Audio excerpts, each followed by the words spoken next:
இது அன்றைய நாட்கள் சினிமா பார்த்துருக்கீங்களா? நிறைய பேர் தலையே ஆட்ட மாட்டேன்றீங்க. பாக்யராஜ் நடித்த படம், அதில் எப்போ பாரு ஒரு ஹார்மோனியத்தோடய அவர் திரிவார், பார்த்துருக்கீங்களா? இவர் அது மாதிரி அந்த ஹார்மோனியம் மாதிரியே ஒரு பேக் வச்சுருக்காரு. எப்போவும் அந்த பேக்கோட தான் போவார். அந்த பேகுக்குன்னு ஒரு சில தனியான குணங்கள் இருக்குங்க. நீங்கள் சரியாக கவனிக்கணும் நான் பேசுகிறத. இப்போ இந்த ஹார்மோனியம் மாதிரி ஒரு பேகு, அது இல்லாமல் எங்கேயே போக மாட்டார். இப்போவும் இருக்குது, காரில் இருக்காது. அதில் பழைய கால அம்புலி மாமா கதையெல்லாம் படிப்போம்ல, 7 கடல் 7 மலை தாண்டி ஒரு மரத்தில் இருக்கிற கிளியில் அவரோட உயிர் இருந்ததுன்னு. இவரோட உயிர் இவர் பேக்கில் இருக்கு. எப்பவுமே அந்த பேக்கை வச்சுப்பாரு. அந்த பேக்குக்குன்னு சில சிறப்பான அம்சங்கள் இருக்கு. என்ன அம்சம்னா, எந்த ஊரா இருந்தாலும் சரி, சென்னையிலேருந்து தூத்துக்குடியா இருந்தாலும் சரி, மதுரையிலேருந்து பாம்பேவா இருந்தாலும் சரி, அமெரிக்காவிலேருந்து இந்தியாவா இருந்தாலும் சரி, எல்லா ஏர்போர்ட் செக்கிங்லேயும் அந்த பேக் மாட்டோம்.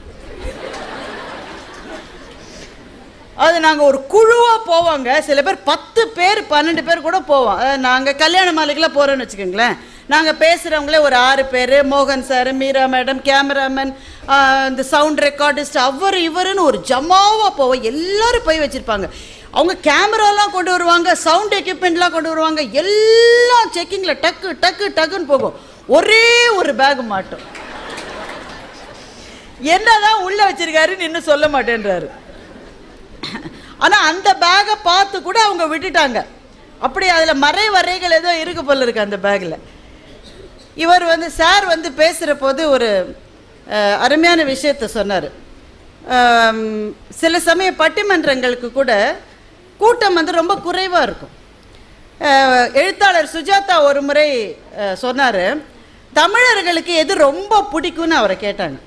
அப்போ எழுத்தாளர் சுஜாதா சொன்னார், எதையுமே ரொம்ப அதிகப்படுத்தி சொல்லுவது தமிழர்களுக்கு ரொம்ப பிடிக்கும்னு சொன்னார். மிகைப்படுத்தி சொல்லுவது தமிழர்களுக்கு ரொம்ப பிடிக்கும். வரலாறு காணாத கூட்டம் என்று சொன்னால் மைக் செட் போடுறவரையும் சேர்த்து 3 பேர் இருந்தாங்கன்னு அர்த்தம்னு சொன்னார்.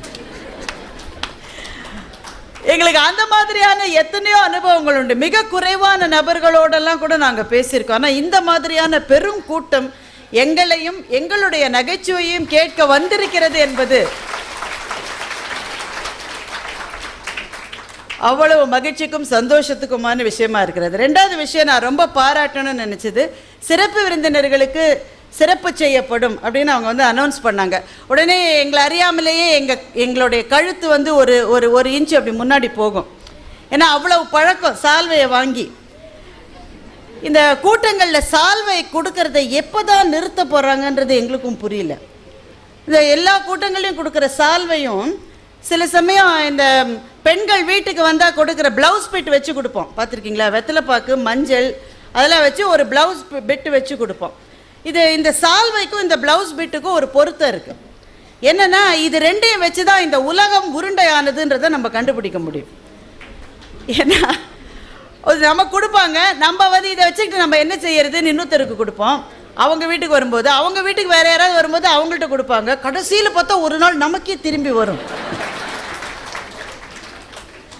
சால்வையும் இப்படித்தான். என்ன செய்யறது? சால்வையோ அதுவும் நல்ல சால்வையாக போத்துறோன்னு சொல்லி பல பல பல பல பல பலன்னு ஒன்றத்தை போத்துருவாங்க. பிள்ளைங்க சின்னதாக இருந்தால் சல்வார் கமிஸாக தைச்சு மாட்டலாம். இப்போ பிள்ளைங்கள்லாம் 3 வயசு பிள்ளையா இருந்தால் கூட மேலேயும் கீழே பார்க்குது. முன்னாடிலாம் 23 வயசு பொண்ணுக்கு அப்பா போய் மாப்பிள்ளை பார்த்துட்டு வருவார், இவர் தான் அப்படின்னா அம்மாவை இடிச்சிடிச்சு கேட்கும், யார் என்ன பார்த்துட்டு வந்திருக்காரு அப்படின்னு. ஆனால் இப்போ 3 வயசு பிள்ளைக்கு அந்த பிள்ளையை விட்டுட்டு நீங்கள் போய் ட்ரெஸ் வாங்கிட்டு வந்துட முடியாது. அதுக்கு தெரியாமல் நீங்கள் கடைக்கு போய் ட்ரெஸ் வாங்கி ஒன்று காமிச்சிங்கன்னா, ஐ டோன்ட் லைக் பிங்க் முதல்ல சொல்லும். முந்தின நாள் மட்டும் பிங்கோடையே உயிர் வாழ்ந்தது தான். நீங்கள் வாங்கிட்டு வந்தீங்கன்னா அதுக்கு பிடிக்காது. இப்போ அவங்கள கேட்டு தான் நம்ம எல்லாமே செய்ய வேண்டியிருக்கு. இப்போ அதுங்களுக்கும் அந்த சால்வையால் நம்ம ஒன்றும் தைச்சி போடலாம் முடியாது. என்ன தான் செய்வது? அதை வைத்துக்கொண்டு அதோடைய ஒரே உபயோகம் இன்னொருத்தருக்கு கொடுக்கறது தான். அதனால் இப்போவும் அதை தான் செய்ய போகிறாங்கன்னு நினச்சிக்கிட்டு கழுத்தை 1 இன்ச்சு முன்னாடி தள்ளினோம். ஆனால் ரொம்ப ஆச்சரியப்படுகிற வகையிலே 2 பேருக்கும் புத்தகங்கள் கொடுத்திருக்கிறார்கள். ஒரு எழுத்தாளருக்கோ ஒரு பேச்சாளருக்கோ கொடுக்கப்படுகிற பரிசு என்பது புத்தகத்தை தவிர சிறந்த பரிசு எதுவுமே இல்லை என்பதை நிறைய ஆர்கனைசர்ஸ்க்கு இவங்க தெரிவித்திருக்கிறார்கள். புத்தகங்களை படிக்கிறதுனால தான் பேச முடியும்.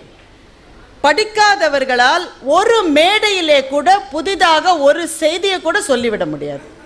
புத்தக வாசிப்பு என்பது எழுத்துக்கும் படிப்புக்கும் ரொம்ப ரொம்ப அடிப்படைங்க. கீழே கூட ஒரு புக் ஸ்டால் தான் வச்சுருக்காங்க. அது ரொம்ப மகிழ்ச்சியான விஷயமா இருக்குது. ராஜா சார் பேசுகிற போது இன்னொன்று சொன்னார், நம்ம ஒருத்தரோட ஒருத்தர் பேசிக்கிறதே வந்து ரொம்ப குறைவாக இருக்குதுன்னு சொல்லிட்டு.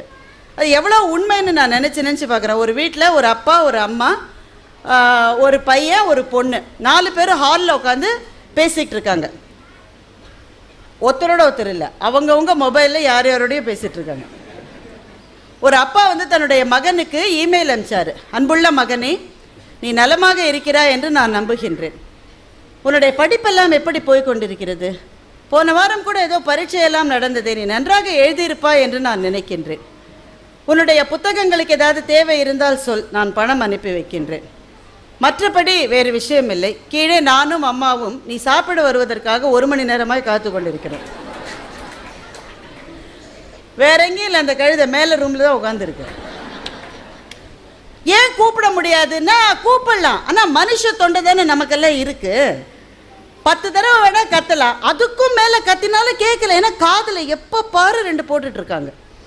பெண்களுக்கு இந்த விஷயம் ரொம்ப இது காதில் போடாமலே வீட்டுக்காரருக்கு நம்ம பேசுறது எப்பவுமே கேட்காது. காலையில் எந்திரிச்ச உடனே முன்னாடிலாம் பேப்பர் வச்சுட்டு உட்காந்துருப்பாங்க. இப்போ பேப்பர் நிறைய பேர் படிக்கிறது இல்லை, டிவியை பார்த்துட்டு இருக்காங்க, இல்லை ஃபோனை பார்த்துட்டு இருக்காங்க. எங்கே சாப்பிட வரீங்களான்னு சமையல் ரூம்லேருந்து தானே கேட்க முடியும். ஏன்னா 2 அடுப்பில் 3 அடுப்பில் 3 கொதிச்சிட்ருக்கு. போய் கூப்பிட முடியும்? கல்யாணமா வந்து உபசாரம் செய்கிறது. கல்யாணத்தில் யாரும் இப்போ வந்து கூப்பிட்றதில்ல. வந்தால் தின்னுட்டு போ, என்ன இப்போ நான் வேறு கூப்பிடணுமோ ஒன்று. சில கல்யாணத்தில் ஒரு பொம்மை வேறு வச்சுருக்காங்க, இப்படிங்குது. அது நாம் அதை நம்மளை தான் கூப்பிடுதுன்னு நினச்சிக்கு நம்ம போய் சாப்பிட வேண்டியிருக்கு. கல்யாணத்துலேயே யாரும் உபச்சாரம் செய்யுது இல்லை. வீட்டில் என்ன எங்கே சாப்பிட வரீங்களான்னு சமையல் ரூம்லேருந்து தான் கேட்கணும். கொஞ்சமாவது ஐயோ ஒருத்தி சமையல் ரூமில் கஷ்டப்படுறாள்னு நினைக்கிற ஒரு பிறவி என்ன செய்யணும்? வரேன்னு சொல்லணும். ஒரு சத்தமுமே இருக்காது. அதுக்கப்புறம் அந்த அம்மா 2 நட நடந்து கேட்கும். 3வது நட நடக்குது, ஏங்க சாப்பிட்றீங்களாம்மா, சாப்பிட வரீங்களா, சாப்பிட வரீங்களா அப்படின்னோடனே அந்த ஃபோனை கொஞ்சம் கீழே தள்ளி கூப்பிட்டியாங்க, கூப்பிடலையா கதறின்னு. இப்போ எவ்வளவு பேச்சுவார்த்தை குறைஞ்சு போயிடுச்சு பாருங்களேன். ஒரு முறை இதை நான் முன்னாடியே ஒரு மேடையில் சொல்லியிருக்கேன், ஆனால் இந்த இடத்துக்கு பொருத்தமாக இருக்குன்றதுனால திரும்ப சொல்கிறேன். எழுத்தாளர் ஜெயமோகன் இதை பதிவு செய்திருந்தார். மதுரையிலிருந்து நாகர்கோயிலுக்கு பஸ்ஸில் அவர் போயிட்டுருக்காரு. அவருக்கு அப்போ ஒரு 40-45 வயசு இருக்கும். அவரும் அவருடைய மனைவியும் பஸ்ஸில் உட்காந்து சீட்டில் பேசிக்கிட்டே போயிட்டுருக்காங்க. அவர் எழுத போகிற அடுத்த நாவலை பற்றியோ எதையோ பற்றி பேசிகிட்டு இருக்காங்க. நடுநடுவில் சிரிப்பு, பகிர்வு, பேச்சு. கிட்டத்தட்ட 3 மணி நேரமா மதுரையிலேருந்து நாகர்கோவில் போகிற மட்டும் 5 மணி நேரம் கூட ஆகும். அவ்வளோ நேரம் பேசிக்கு போயிருக்காங்க. அப்போது இறங்கின உடனே பின்னாடியிலேருந்து வந்து, நீங்கள் எழுத்தாளர் ஜெயமோகன் தானே அப்படின்னு கேட்டிருக்காரு. ஆமாம் அப்படின்னா உடனே அடுத்த கேள்வி என்ன இருக்குன்னு நினைக்கிறீங்க? நம்ம ஊரில் ஒரு எழுத்தாளர், பேச்சாளர் யாரை பார்த்தாலும் உங்களுடைய அடுத்த படைப்பு என்ன, உங்கள் புத்தகம் என்ன, நீங்கள் பேசுனது எனக்கு பிடிச்சது, இதெல்லாம் சொல்கிறத விட அவங்க தோற்றத்தை பற்றியோ அவங்க வாழ்க்கையை பற்றியோ கேட்கறதுக்கு தான் ரொம்ப விருப்பம். அதனால் உடனே அவர் கேட்டார், கூட வந்திருக்கிறது யாரு? இவர் கொஞ்சம் அவரை மேலே கீழே பார்த்துட்டு, என்னுடைய மனைவி இவங்கண்ணா. மனைவியோடைய இவ்வளவு நேரம் பேசிட்டு வந்தீங்க அப்படின்னாரா? கேட்டவுடனே நமக்கு ரொம்ப சிரிப்பாக வருது. ஆனால் உண்மையிலே அழுவதற்கான ஒரு விஷயம் கூட இதுதான் இல்லையா? திருமணத்துக்கு முன்னாலேயே ஒரு வேளை காதலித்திருந்தால்னு வச்சுக்கோங்க, இல்லை வீட்டில் நிச்சயம் பண்ணியிருக்காங்க, நிச்சயம் பண்ணதுக்கும் கல்யாணத்துக்கும் நடுவில் கொஞ்சம் கேப் இருக்குது, ஒரு 3 மாதம் கேப் இருக்குன்னு வச்சுக்கோங்க. இப்போ உடனே என்ன செய்கிறாங்க, அடுத்த நிமிஷம் அந்த கல்யாண மாப்பிள்ளை அந்த பொண்ணுக்கு தனியாக ஒரு ஃபோன் வாங்கி கொடுத்துட்றாரு. உங்கள் 2 பேரும் கல்யாணத்துக்கு முன்னாடி பேசி பேசி பேசி பேசி பேசி இந்த சில சமயம் போர்வையெல்லாம் போத்திக்கிட்டு உள்ளேயே வந்து டெக்ஸ்ட் பண்ணிட்டு இருக்காங்க. நம்ம 2 கண்ணாடி போட்டு டெக்ஸ்ட் பண்ணாலும் சில சமயம் தப்பாக அடிக்கிறோம். எங்கள் பாஸுக்கு நான் மெசேஜ் அனுப்பிச்சிட்டு இருந்த போது கல்ச்சர் மீட்டுன்னு அடிக்கிறதுக்கு பதிலாக வல்ச்சர் மீட்டுன்னு அடிச்சிட்டாங்க. நம்ம எவ்வளோ கண்ணாடி போட்டாலும் நமக்கு தெரியல, அவங்களுக்கு நல்லா தெரியுது. போய் போர்வையை போட்டுக்கிட்டு இப்படி இப்படி இப்படி டெக்ஸ்ட் பண்ணிக்கிட்டே இருக்காங்க. பேசி பேசி பேசி பேசி அந்த நாட்களினுடைய இனிமை மனசிலே தோய்வதற்கு முன்னாலேயே சலிப்பும் அலுப்பும் வருகிற அளவுக்கு பேசுகிறார்கள். அதற்கு பிறகு கல்யாணம் நடக்குது. திருமணம் நடந்த உடனேயே சரி காதலிச்சு கல்யாணம் பண்ணிவிடலாம் விட்றீங்க. நிறைய பேர் மிடில் ஏஜில் இருக்கீங்க. உங்களுடைய கல்யாண நாள் ஜஸ்ட் ஒரு ஃப்ளாஷ்பேக் மாதிரி யோசிச்சு பாருங்க. திருமணமான உடனேயே என்ன நடந்தது? அந்த முதல் ஒரு 2 மாதம் 3 மாதம் 6 மாதம் எவ்வளவு ஆசையாக இருந்தது பேசணும்னு சொல்லிட்டு. வீட்டில் வந்து அதற்கான சூழ்நிலை இல்லாட்ட போது ரகசியமாக பேசுவதில் என்ன ஒரு இன்பம் இருந்தது. அந்த மனைவி வந்து, நாங்கள் வந்து ஃப்ரெண்ட்ஸோடு நான் நாகர்கோயிலுக்கு பிக்னிக் போனேன் தெரியுமா அப்படின்னு சொன்னாக்கா, அப்படியா பிக்னிக் போனியா, எவ்வளோ பேர் போனீங்க? 32வது தடவை கேட்குறாரு. ஒவ்வொரு முறையும் அந்த அம்மா எல்லா தகவல் கூட சொல்லுது. நான் கத்திரிப்பூ கலர் சுடிதார் எங்கள் அப்பா வாங்கி கொடுத்துருந்தாரா, அதை போட்டுக்கிட்டு நான் போயிருந்தேன், அங்கே போனப்போ இது நடந்து, எல்லாத்தையும் புதுசாக கேட்ட மாதிரி அப்படியா அப்படியா அப்படியான்றாரு. திருமணம் நடந்து ஒரு 5-6 வருஷத்துக்கு பிறகு ஒருத்தருடைய மொபைலில் அவர் எவ்வளவு நேரம் ஒரு கால் அட்டன் பண்ணுறாருன்றதை வச்சு நீங்கள் யார் யாரும் பேசிக்கிறாங்கன்றதை நீங்கள் கண்டுபிடிக்கலாம். ஒரு 2 செகண்டில் பிஸியாக இருக்கேன் அப்புறம் பேசுகிறேன் அப்படின்னு வச்சா சத்தியமாக வீட்டுக்காரம்மா ஃபோன் பண்ணியிருக்கேன்னு. ஏன் பேச்சு அவ்வளோ குறைஞ்சு போகுது? ஏன் அந்த அடர்த்தி என்பது ஏன் அவ்வளவு தூரம் கம்மியாகிட்டே வருது? ஒரு கட்டத்துக்கு பிறகு 2 பேரும் வீட்லேயே இருந்தாலும், பிள்ளைகள் யாரும் இல்லாட்டாலும், ஒருவேளை அதிர்ஷ்டவசமாக மாமியாரோ மாமனாரோ எங்கேயாவது வெளியில் போயிருந்தா கூட என்ன பேசுறதுன்னு தெரியாத ஒரு இடைவெளி, ஒரு வேக்குவமும் இருக்கே. ஏன் அது? நிறைய நேரம் இருக்கு. இப்போ யாருமே இல்லை, ஆனால் என்ன பேசுவது? ஒன்று உங்களுக்கு தெரியுமா? பாட தெரிந்தவர்கள் நடுவில் 10 வருஷம் கேப் வந்துட்டா மனசுக்குள்ள பாட்டு இருந்தால் கூட வாயில் வராது. நல்லா பாடிக்கிட்டே இருக்கீங்க, ஏதோ ஒரு காரணத்தினால கேப் வந்துடுது. யாரோ பாடும்போது உங்களுக்கு தோணுது, சே இதை விடலாம் நான் நல்லா பாடியிருக்கேன்னு. ஆனால் அந்த கேப் வந்துட்டதுனால மனசுக்குள்ள பாட்டு இருக்குமே தவிர வாயில் வர முடியாது. அதுபோல தான் கணவன் மனைவிக்குள்ளே இருக்கிற கான்வர்சேஷன் என்பதும் அப்படித்தான். ஒரு இடைவெளி வந்துருச்சுன்னா திரும்ப அதை பிடிக்கிறது ரொம்ப கஷ்டம், கிட்டத்தட்ட அசாத்தியம். அது இப்போ இந்த நிலைமையிலிருந்து நம்மளை கொஞ்சம் வெளியில் கொண்டு வரணும்னாக்க அதுக்கு ஒரு உதவி செய்யக்கூடியது இந்த மாதிரியான அமைப்புகள். நீங்கள் வந்திருக்கிறவங்க எல்லாரும் கணவன் மனைவியாவோ குடும்பத்தோடையோ வந்திருந்தா ரொம்ப ரொம்ப மகிழ்ச்சி. அப்படித்தான் தெரியுது, ஏன்னா பிள்ளைகளை நிறைய கூட்டிகிட்டு வந்திருக்கீங்க. அதாவது அந்தந்த ஓரத்தில் கத்திட்டு கிடக்கு, வேற வழி இல்லை, வீட்டில் விட்டுட்டு வர யாரும் இல்லைன்றதுக்காக கூட்டிகிட்டு வந்திருக்கீங்க. பட் தயவுசெய்து அதை தொடர்ந்து செய்யுங்க. அவங்க நடுவில் கத்தினாலும் பரவாயில்ல. ஏன்னா ஒரு இடத்துக்கு 4 பேர் ஒருத்தரோட ஒருத்தர் பேச முடியுன்றதே நாளைக்கு அவங்க மறந்துடுவாங்களோன்னு எனக்கு பயமாக இருக்கு. இப்போ நீங்கள் யோசிச்சு பாருங்களேன், முன்னாடி லிஃப்ட்டுன்றதே இல்லை, மாடிப்படியில் தான் போகணும். மாடிப்படியில் போகும்போது மூச்சு அரிக்கும். 1 மாடி ஏறிட்டாலே மூச்சு அரிக்கும். 2 மாடி 3 மாடியில் நிறைய நம்ம ஏறி போயிட்டு இருந்தோம். அப்போ கூட வரவங்களோட பிடிவாதமாக பேசிக்கிட்டே போவோம். மூச்சரிக்க அப்புறமா அவன் என்ன சொன்னான்னா இப்படி பண்ணோம். இப்போ லிஃப்ட்டில் போகிறோம். லிஃப்ட்டில் கிட்டத்தட்ட 8 பேர் 9 பேர் இருக்காங்க. நான் எங்கள் ஆஃபீஸ்க்கு ஒவ்வொரு நாளும் லிஃப்ட்டில் போகும்போதும் பார்ப்பேன், ஒரு 9 பேர் இருப்பாங்க, ஒரு லிஃப்ட் மேன் இருப்பார். 10 பேரும் அவங்க ஃபோனை தான் பார்த்துட்டு இருப்பாங்க. ஒருத்தரோட ஒருத்தர் பார்த்து ஒரு ஹலோ, என்ன எப்படி இருக்கீங்க, ஒரே ஃப்ளோரில் இருக்கோம், என்ன பேச்சுவார்த்தையே கிடையாது. 2வது, எப்போ பேசுவோம்? தெருவில் போகும்போது வழி தெரியலன்னா பேசுவோம். யார் இருக்காங்களோ, ஆட்டோக்காரரோ பழவண்டிக்காரரோ, அங்கே ஏதோ ஒரு அம்மா ஏதாவது விற்றுக்கிட்டு போகும், கூடக்காரம்மா, அங்கே இருக்கிற ஒரு ஆயா, ஒரு சின்ன பையன், யாச்சும் விட நிறுத்தியே இந்த அட்ரஸுக்கு எப்படி போகுது. இன்றைக்கி அந்த பேச்சு கிடையாது. எல்லோரும் கூகுள் மேப்பை தான் பார்க்குறாங்களே தவிர அது போய் முட்டு சந்தில் கொண்டு விட்டாலும் வாயார கூகுளை தட்டிக்கிட்டு திரும்பவும் மேப் போடுறாங்களே தவிர நமக்காவது 1-2 வழி தெரியும். நம்ம காரை ஓட்டிகிட்டு வராங்களே அவங்களுக்கு சத்தியமாக எந்த வழியும் தெரியாது. அவர் ஒரு உலகத்தில் இருக்கார், கூகுள் மேப் சொல்கிற வழியில் தான் நான் போவேன்னு. அது பக்கத்துலேயே இருக்கிற தெருவுக்கு 1 hour 27 minutesன்னு காமிக்குது. அது அப்படி போனாலும் போவேனே தவிர நிறுத்தி ஒருத்தட்ட வழி கேட்க மாட்டேன். சரி, அப்புறம் வீட்டில் சமைக்க முடியலனாக்க என்ன செய்வோம்? பக்கத்தில் இருக்கிற ஹோட்டலுக்கு அங்கே போன சர்வர்கிட்ட பேசி தான் ஆனோம். பக்கத்தில் இருக்கிறவங்க அடுத்து தெரியுது, என்ன உங்கள் வீட்லையுமா இன்னைக்கு சமையல் இல்லையா, ஒரு பேச்சுவார்த்தை. இன்னைக்கு கிடையாது. ஸ்விக்கி பண்ணுறோம், சாப்பாட்டை வரவழைக்கிறோம் வீட்டுக்கு. இந்த ஊரில் வந்துருச்சா? அது இன்னும் வரல, நீங்களாம் கொடுத்து வச்சவங்க. எங்கள் ஊரில் ஸ்விக்கி பண்ணுறவங்க தான் ஊர் முழுக்க இருப்பாங்க. எப்படின்னா ஆரஞ்சு டிஷர்ட் போட்டுக்கிட்டு ஒரு 3000 பேர் சுற்றிக்கிட்டே இருக்கான் சென்னை முழுக்க. எல்லாருக்கும் முதுகில் ஸ்விக்கின்னு எழுதியிருக்கோம். எங்கள் பக்கத்து வீட்டில் 2 பேர் இருக்காங்க. ஒரு நாள் நான் பார்த்துக்கிட்டே இருந்தேன், 3 பேர் ஸ்விக்கிலேருந்து டெலிவரி பண்ணாங்க. புரியுதா உங்களுக்கு? வீட்டில் இருக்கிறது 2 பேர், ஆனால் 3 பேர் டெலிவரி பண்ணுறான். எனக்கு பொறுக்கவே முடியல. இதெல்லாம் சில சமயம் தாங்கலை நமக்கு. 2 பேருக்கு 2 ஆர்டர் வந்தால் போல, 3 ஆர்டர் எப்படி கூப்பிட்டே கேட்டுட்டேன். ஒன்று எனக்கு, ஒன்று அவருக்கு, 3வது எலி தொல்லை இருக்குது, அதுக்கு மசால் வடை வைக்கிறதுக்காக ஸ்விக்கி பண்ணியிருக்கேன் நாங்கள். போய் ஹோட்டல்காரரோட பேசுவது, வழியில் இருந்து பேசுவது கிடையாது. பேங்க்குக்கு போகிறது, இப்போ சிறு ஊர்களெல்லாம் நீங்கள் நிறைய போயிட்டு தான் இருப்பீங்க. ஒரு ஃபண்ட் ட்ரான்ஸ்ஃபர் பண்ணணும்னா போகணும். ராஜா சார்லாம் சொன்னார், அங்கே வந்து அவரை பார்த்து பேசுறது, பேங்க்காரர்களோட ஒரு ஒரு ஒரு பேச்சுவார்த்தை. என்ன எப்படி இருக்கீங்கன்னு பேங்க் மேனேஜர் கேட்குற போது நமக்கு ஒரு பெருமை. அவர் பேங்க் மேனேஜர் ஒன்றும் அவ்வளோ பெரிய ஆள் கிடையாது, இருந்தாலும் அவர் நம்மளை கேட்டார்னு ஒரு பெருமை. நம்மளை கேட்டாருன்னு ஒரு ஒரு உள்ளுக்குள்ள ஒரு மகிழ்ச்சி. சந்திப்பதற்கான களம். அங்கே வந்து நம்ம கொடுக்குற கேஷியரை பார்த்து எல்லாம் பழைய நோட்டாக கொடுக்காதீங்க, போன தடவை இப்படி தான் பண்ணீங்க, ஒரு 2 வார்த்தை. இன்றைக்கி ஃபண்ட் ட்ரான்ஸ்ஃபரை பெரும்பாலும் நம்ம கையில் இருக்கிற செயலிகள் மூலமாக தான் பண்ணிகிட்ருக்கோம். யாருக்கு பணம் அனுப்புவது என்றாலும் அந்த பணத்தை ஃபோன் மூலமாகவே அனுப்ப பார்க்குறோம். இப்படி நீங்கள் ஒன்றா யோசிச்சு பாருங்க. டிக்கெட் புக் பண்ணுறது, எங்கள் ஊர்லலாம் வந்து ட்ரெயினுக்கு டிக்கெட் வாங்கிறதுக்காக நீண்ட க்யூவில் வந்து நின்றுட்டுருக்கேன். நான் இன்றைக்கி உண்மையிலேயே திருநெல்வேலியில் அல்வா கடை வாசலில் நிற்கிறவங்கள நான் படம் பிடிச்சேன்.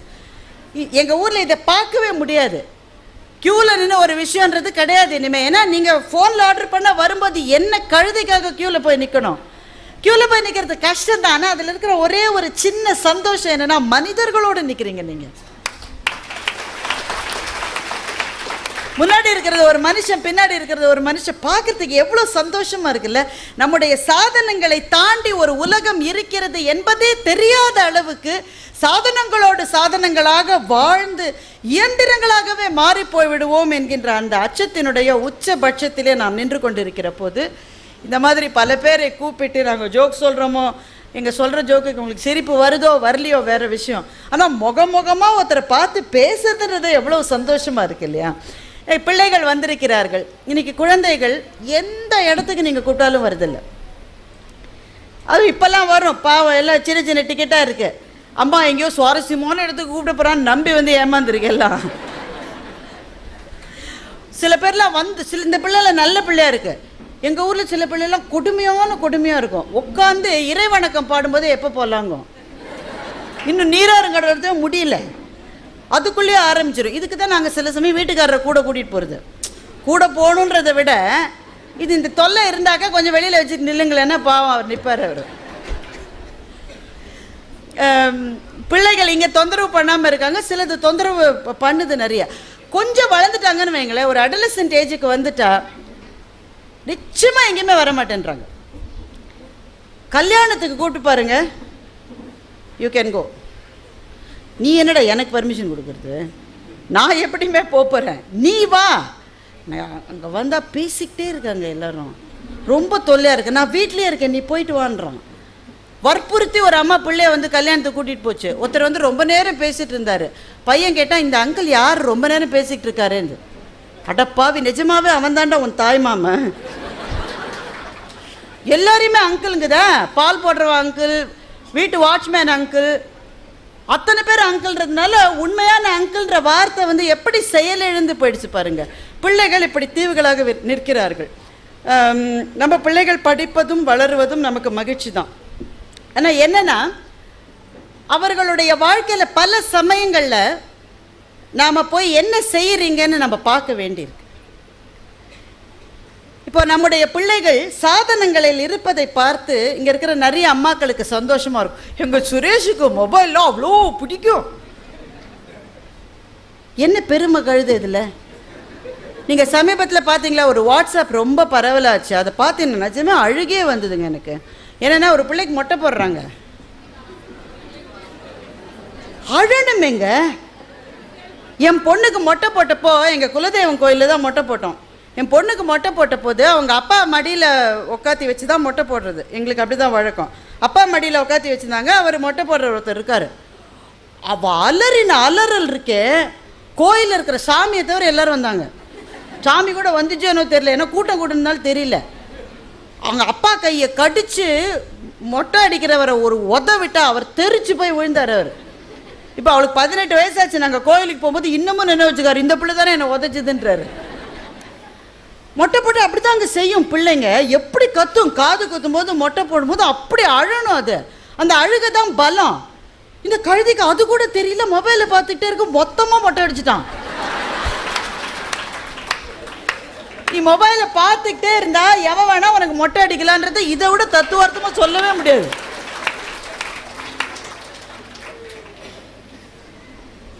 சில பேர் 2 வயசு பிள்ளைக்கு சோறு கொடுக்கறதுக்கு மொபைலை கொடுக்குறாங்க. மொபைலை கொடுத்தா படப்படன்னு சாப்பிட்டுருணும். ஒரு விதத்தில் உண்மைதான், நம்ம சமைச்சிருக்கிற லட்சணத்துக்கு வேற வழியே இல்லை. அதனால தான் பல ஆண்கள் கூட மொபைலை பார்த்துக்கிட்டே சாப்பிட்றாங்க. அதில் மூழ்கிட்டா என்ன சாப்பிட்றேன்னு தெரியாது, உள்ளே போயிருன்றதுனால.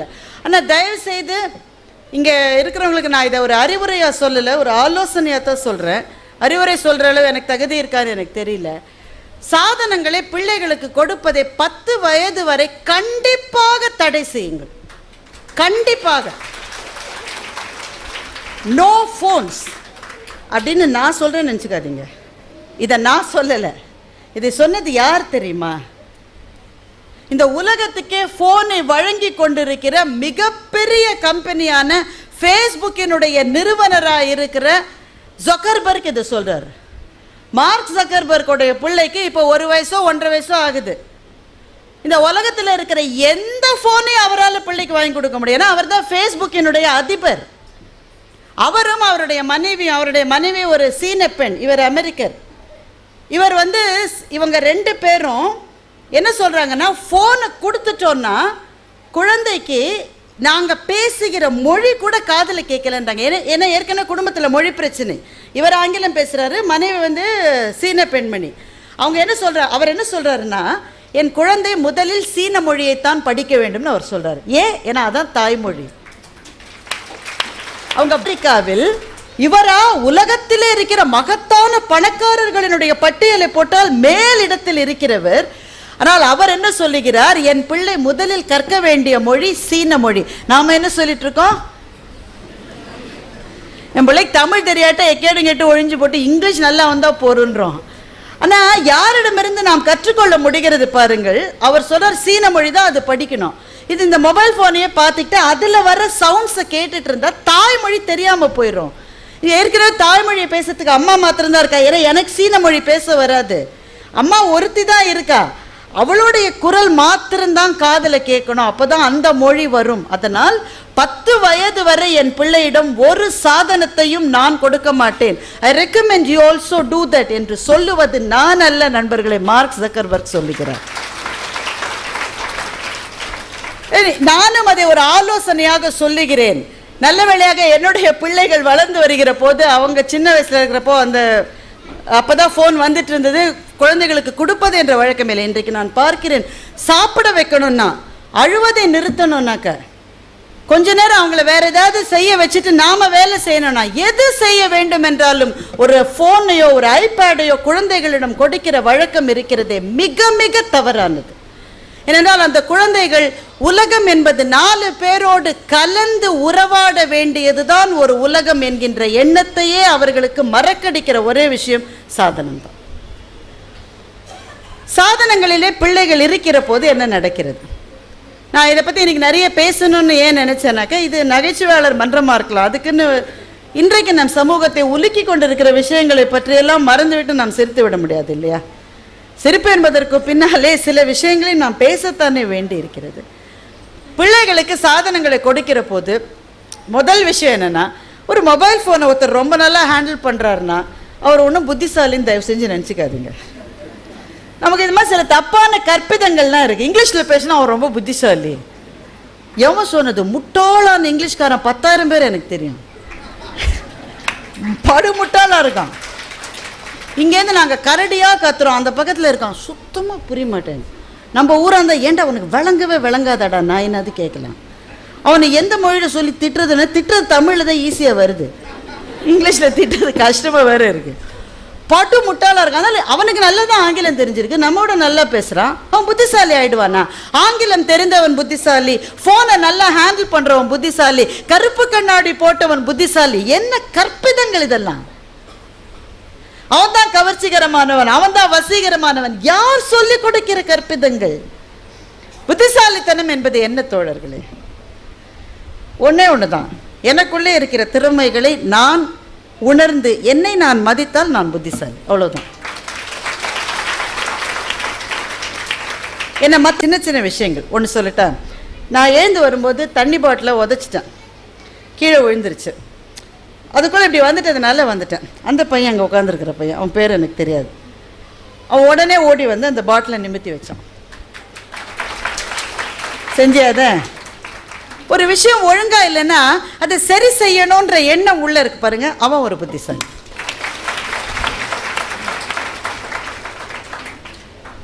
நம்ம சுற்றி இருப்பதில் ஏதோ ஒன்று சரியில்லைன்னா நான் போய் அதை சரி செய்யலாம். ஒரு தெருக்குழாய் திறந்தே இருந்தால் நான் போய் அதை மூடிட்டு வரலாம். ஒரு ஒரு காலை வேளையில் ஸ்ட்ரீட் லைட் எரிஞ்சிக்கிட்டு இருந்தா எலக்ட்ரிசிட்டி டிபார்ட்மெண்ட்டுக்கு ஃபோன் பண்ணி ஏன் காலை வேளையில லைட் எரிஞ்சிக்கிட்டே இருக்கு, ஏன் நிறுத்த மாட்டேன்றீங்கன்னு கேட்டால் நான் புத்திசாலி. ஒரு துறை சார்ந்த அறிவு இருக்கிறவர்கள் தான் புத்திசாலிகள் என்பதே பொய், கற்பிதம். நாம் ஒவ்வொருவரும் நமக்கு பிடித்த விதத்தில், நமக்கு தெரிந்த விதத்தில் இந்த சமூகத்துக்கு ஏதாவது கொடுக்க முடிந்தால் நாம் புத்திசாலிகள். இப்போ இங்கே ஒரு குழந்தை வந்தது, அந்த குழந்தைக்கு கண்ணை கட்டிட்டு அந்த கலர்ஸை பார்க்க சொன்னாங்க. அந்த பிள்ளை அதை எப்படி செய்யுதுன்னு தெரியல, ஆனால் கண்ணால் தெரிந்து கொள்ள வேண்டிய விஷயத்தை மூக்கால் அவள் தெரிந்து கொள்ளுகிறாள். கண்களால் உணர வேண்டியதை அவள் நாசியால் உணர்கின்றாள். இது ஒரு மடைமாற்று திறமை. இது ஒன்னால செய்ய வேண்டியதை இன்னொன்னால செய்வது. இப்போ நீங்கள் இளையராஜா சாரோடைய இந்த பாட்டை கேட்டிருப்பீங்க, தென்றல் வந்து தீண்டும் போது என்ன வண்ணமோ மனசில். நம்ம நிறைய பேருக்கு பிடிச்ச பாட்டு அது. அவருடைய மிக மிக மிக அபூர்வமான பாடல்களில் அது ஒரு பாடல். அந்த பாடலினுடைய கான்செப்ட் என்ன, கண்ணு தெரியாத ஒருத்தி, பிறந்ததுலேருந்து அவளுக்கு கண்ணு தெரியாது. கண்ணே தெரியாத ஒரு பெண்ணுக்கு வண்ணம்னா என்னன்னு கேட்கிறாவ. பிறந்ததிலிருந்து அவ எந்த நிறத்தையும் பார்த்ததில்லை. அவ கேட்கிறா வண்ணம் என்றால் எப்படி இருக்கும். கண்ணால் பார்க்க வேண்டிய வண்ணத்தை காதால் கேட்க வேண்டிய சங்கீதத்தின் மூலம் அவன் சொல்லிக் கொடுக்கிறான். அதான் அந்த பாட்டோடைய கான்செப்ட். ஒரு புலனால் உணர வேண்டியதை இன்னொரு புலனால் உணர்வது என்பது ஒரு இன்டெலிஜென்ஸ். அது அந்த பெண்ணிடம் இருக்கிறது. அது பாராட்ட வேண்டிய ஒரு விஷயம். இந்த மாதிரி திறமைகள் நம் ஒவ்வொருவரிடமும் இருக்கிறது. எனக்குள்ளே ஏதோ ஒன்று இருக்கிறது, உங்களுக்குள்ளே ஏதோ ஒன்று இருக்கிறது. மிக அபாரமாக ஒரு பெண்ணால கோலம் போட முடியும். அப்படி பார்த்த உடனே அந்த கோலம் அப்படியே மலருது. 17 வருஷம் வச்சு சக்கு சக்கு சக்கு சக்குன்னு சுத்தி சுத்தி சுத்தி கோலத்தை முடிக்கிறா. எனக்கு அது பயங்கரமா இருக்கு. நான் என்னோட இன்ஜினியரிங் டிராயிங் பண்ற மாதிரி இந்த பெரிய இதெல்லாம் வச்சு கேம்பஸ்ல வச்சு போட கூட என்னால் அதை போட முடியாது. அவங்க சர்வ சாதாரணமாக அதை செய்துவிட்டு போகிறார்கள். இதைத்தான் ஔவை சொன்னால், எல்லாருக்கும் ஒவ்வொன்று எளிது என்று ஔவை சொன்னாள். அவரவர்களிடம் இருக்கிற அந்த திறமையை வளர்க்க வேண்டிய பொறுப்பு நமக்கு வேண்டும் என்றால் நமக்கு முதல் தேவை என்னன்னாக்க, பேரண்ட்ஸுக்கும் சில்ட்ரனுக்கும் நிறைய கம்யூனிகேஷன் இருக்கணும். நமக்கு தெரியணும் முதல்ல நம்ம குழந்தைக்கு என்ன வருதுன்னு சொல்லி. அவர்கள் ஒரு ஃபோனை பார்த்து கொண்டு நாம் ஒரு ஃபோனை பார்த்து கொண்ட ஒரு வாழ்க்கையை வாழ்ந்து கொண்டிருந்தால் நம்முடைய பிள்ளைகள் நமக்கு ஸ்ட்ரேஞ்சர்ஸாகவே இருப்பாங்க. நம்மால் அடையாளம் கண்டுபிடிக்க முடியாதவர்களாகவே நம்முடைய பிள்ளைகள் இருப்பார்கள். நம்ம வீட்டில் தான் சாப்பிட்றான், நம்ம வாங்கி கொடுக்குற துணியை தான் போடுறான், நான் தான் ஸ்கூல் ஃபீஸ் கட்டுறேன், நான் தான் டியூஷனுக்கு கொண்டு போய் விடுறேன், ஆனால் அவன் யாருன்னு எனக்கு தெரியல. இப்படி அம்மாக்கள் இருக்கிறார்களா? இருக்கிறார்கள் என்று நான் நினைக்கிறேன். இல்லைன்னா போலீஸ் ஸ்டேஷன் வாசலில் போய் என் பிள்ளை என்ன தப்பு பண்ணான்னு கேட்கிற அம்மாக்கள் இருக்கிற போது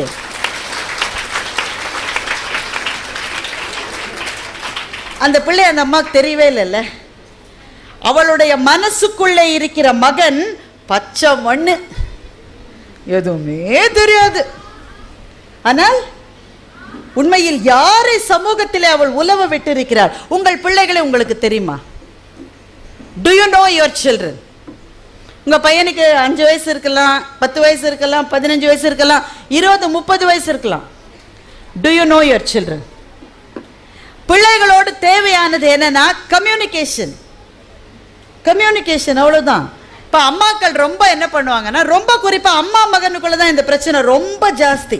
நம்முடைய சமூகம் ஆண் பிள்ளைகளை உயர்த்தி உயர்த்தி உயர்த்தி உயர்த்தி பேசுகிற சமூகம். அதனால அம்மாக்கள் என்ன நினைக்கிறாங்கன்னா, ஒரு மகன் வந்து அப்படியே கடவுள் பேக்கேஜ் பண்ணி கிஃப்ட் ராப் பண்ணி மேலே லேபிள் ஒட்டி கொண்டு வந்து கொடுத்தவன்னு நினைக்கிறாங்க. But do we really know our children? அவன் யார், அவன் ஃப்ரெண்ட்ஸ் யார், அவன் எதுக்காக பேசுகிறான், அவனுக்கு எப்படி காசு வருது, அவன் எப்படி இந்த மாதிரி பேண்ட்டெல்லாம் போடுறான், அவன் எப்படி இந்த மாதிரியான கூலிங் கிளாஸ்லாம் வாங்கியிருக்கான், என்ன விஷயம்? இது எங்கே ஆரம்பிக்குதுன்னா சின்ன வயசில் ஆரம்பிக்குது. சின்ன வயசில் மகேஷ் இது என்னடா இது, இந்த ஒரு ஃபோன் வரைச்சையே இன்னொரு ஃபோன் வந்தா 2 பேரோட சேர்ந்து பேச முடியுமாமே, அது எப்படிடா அப்படின்னு ஒரு அம்மா கேட்குறான்னு வச்சுக்கோங்களேன். சும்மா 2 காலையை லிங்க் பண்ணால் அந்த அம்மாவுக்கு தெரியல. அந்த அம்மா முட்டாளெலாம் கிடையாது, அது ஒரு சாம்பார் வச்சா தெருவே மணக்குது, அது ஒரு இன்டெலிஜென்ஸ் தானே. ஃபோனில் கால் மர்ச் பண்ண தெரியலன்றது ஒரு பெரிய விஷயமா? சொன்னால் தெரிஞ்சுக்கிறோம். ஒரு தடவை சொன்னால் புரியலன்னா 2 தடவை சொன்னால் புரியும். அப்பவும் புரியலையா 10 தடவை சொல்லி கொடுன்னு கேட்கணும். நீங்கள் இந்த பையன் உடனே சொல்ல, உனக்கு இதெல்லாம் வராது, சும்மா இரு, ஏதாவது செய்யணும் என்கிட்ட சொல்ல சும்மா நெய்ங்க. உடனே இந்த அம்மா என்ன சொல்லணும்? ஏய் என்ன மரியாதைலாம் பேசுகிற? சின்ன வயசில் உன்னோட கிளாஸில் உனக்கு 3 போட வராது. எப்போ பாரு 3 இப்படி போட்டுட்டு இருந்த நீ. உங்கள் டீச்சர் உன்னை கூப்பிட்டு கம்பால் அடித்து வெளியில் கிளாஸ் வெளியில் நிற்க வச்சுது. நான் 2 நாள் உட்காந்து உன்னோட 3 போட்டு போட்டு போட்டு உனக்கு 3ன்றதை நான் சொல்லி கொடுத்தேன். அப்போ நான் சொல்லி கொடுத்தேன்ல, இப்போ எனக்கு நீ சொல்லிக் கொடு. இந்த மரியாதை குறைச்சலாக பேசுகிற வேலையை வச்சுக்காது. அம்மானா என்னை கிள்ளிக்கிறீ அவனுக்கு என்று கேட்டால் நீங்கள் மிகச்சிறந்த தாய். ஏன்னா அம்மாவை மதிக்காத ஒரு பிள்ளை தெருவில் போகிற எந்த பொண்ணையும் மதிக்க மாட்டோம். அம்மாவையே மதிக்கலையே நாயே, தெருவில் போகிற பொண்ணு நீ எப்படி மதிக்க போகிற? நீ அந்த கண்டிப்பாக அங்கே தொடங்குவதற்கு மூலம் என்னன்னா கம்யூனிகேஷன். பேசுங்க, பிள்ளைகளோட பேசிக்கிட்டே இருக்கணும். சில சமயம் நமக்கே எரிச்சலாக இருக்கும், ஏன்னா எல்லாத்தையும் வந்து சொல்லி நம்மளை போட்டு ராவடிக்கும். அம்மா எங்கள் கிளாஸில் நித்தின் இருக்கான் இல்லைம்மா, பபுள் கம்மா இப்படி ஊதுறாம்மா. நமக்கு அப்போ தான் ஒரு அடுப்பில் குழம்பு, ஒரு அடுப்பில் இந்த ஆளோட தொல்லை வேற. இதுக்கு நடுவில் எவன் பபுள் கம் ஊதினா என்ன ஊதாட்டம், சும்மா இருட்டி நீ, நானே இருக்கு, அப்படி தான் நமக்கு தோணும். அது சொன்னாலும் ஒன்றும் தப்பில்லை, ஆனால் பேசிக்கிட்டே இருக்கணும். பேச்சு ரொம்ப முக்கியம் பிள்ளைகளோடு. அதை விட முக்கியமாக உங்களுடைய வாழ்க்கை துணையோடு. நமக்கே யோசிச்சா சில சமயம் பகீருங்க, இந்த ஆளோட என்ன பேசுறதுன்னு தெரியும். நான் பார்க்குற சீரியலில் அவர் பார்க்குறது கிடையாது. 2 பேரும் ஒரே சீரியலை பார்த்தா அதாவது இந்த நாசமாக போகிற வந்துட்டா பாருன்னு அதையாவது பேசிக்கிட்டு இருக்கிறோம், பேசுறது கிடையாது. ஒரு ஃப்ரெண்டுகிட்ட ஃபோன் வந்தால் ஃபோன் எடுத்துகிட்டு வெளியில் போயிடுறாரு. நீங்கள் ஃபோன் பண்ணால் 2 செகண்டில் கட் பண்ணாருல்ல, பிஸியாக இருக்கேன் அப்புறமா பேசுகிறேன்னு. பின்னாடியே ஒரு நாய் ஃபோன் பண்ணிச்சு, 18 நிமிஷம் பேசினார். நமக்கு எவ்வளோ எரிச்சலாக இருக்கு. அப்போ அவருக்கும் அப்படி தான் இருக்கும். இன்னும் ஒரு வேளை அவரோட பாயிண்ட் ஆஃப் வியூவில் நம்ம பேசல. இந்த கழுதியோட என்ன பேசுது? ஒருத்தர் என்கிட்ட கேட்டார், என்ன பெண்கள் சுதந்திரம் ஓவராக பேசுறீங்க, கோவம் வந்துருச்சு அவருக்கு என்கிட்ட. நானே கொஞ்சம் பயந்த சுபாவமா,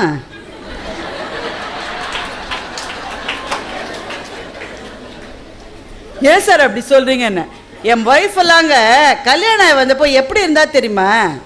கோவில் கர்ப்ப கிரகத்தில் இருக்கிற அம்மன் மாதிரி இருந்தாங்க. கல்யாணம் எவ்வளோ நாள் ஆச்சு? 22 வருஷம் ஆச்சு, 22 இயர்ஸ். இப்போ எப்படி இருக்காங்கண்ணே? வாசலில் இருக்கிற துவாரபாலகி மாதிரி இருக்கான்ற. ஏன் சார் கத்துறாங்க சில பெண்கள் நடுவயதில்? கத்துறாங்கல்ல, என்ன சொன்னாலும் இரிட்டேட் ஆகிறாங்கல்ல. அது உங்கள் மேலே இருக்கிற வெறுப்புனால இல்லை, அவங்க அன்பை நீங்கள் புரிஞ்சுக்கலையன்ற ஆற்றாமையினால தான் அந்த சத்தம் வரும். ஒரு உயிருக்கு கொடுக்க வேண்டிய கவனத்தை நீங்கள் கொடுக்கல. சில பேர் கவனத்தை கொடுக்கலன்னு அது ஒரு தப்பாக கொடுப்பாங்க. பட்டிமன்றத்தில் நாங்கள் சொல்கிற ஜோக்கு இது. ஒரு அம்மா தினம் வர்றீங்கல்ல, சோத்தை வைக்கிறல்ல, அப்படியே திருட்டு அப்படியே போக வேண்டியது. சில சமயம் சட்டி தலையில் போட்டுடலாமான்னு இருக்கும். நமக்கு நல்லா இல்லைன்னா அது சொல்லி தொலைய.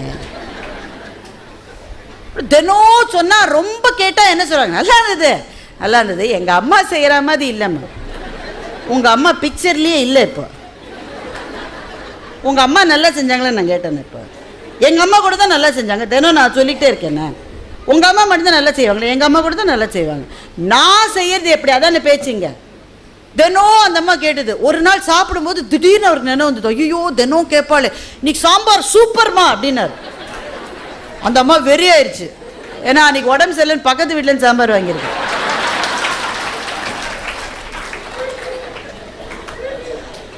சில பேர் இப்படி செஞ்சும் செயல் கேட்ட பழப்பா இருப்பான். இது இந்த மாதிரி யோசிச்சு பேசுறது இல்லை, ஜென்யூனாவே. அது ஒரு உயிர், நான் ஒரு உயிர். பாருங்களேன் என்ன ஆச்சரியம். இப்போ மிடில் ஏஜில் இருக்கிற போது அது தேவையாகவே இல்லை. அது இன்னும் சமைச்சு வைக்குது, நான் சாப்பிட்றேன், நான் காசை கொடுக்குறேன், நான் போகிறேன், அது போகுது.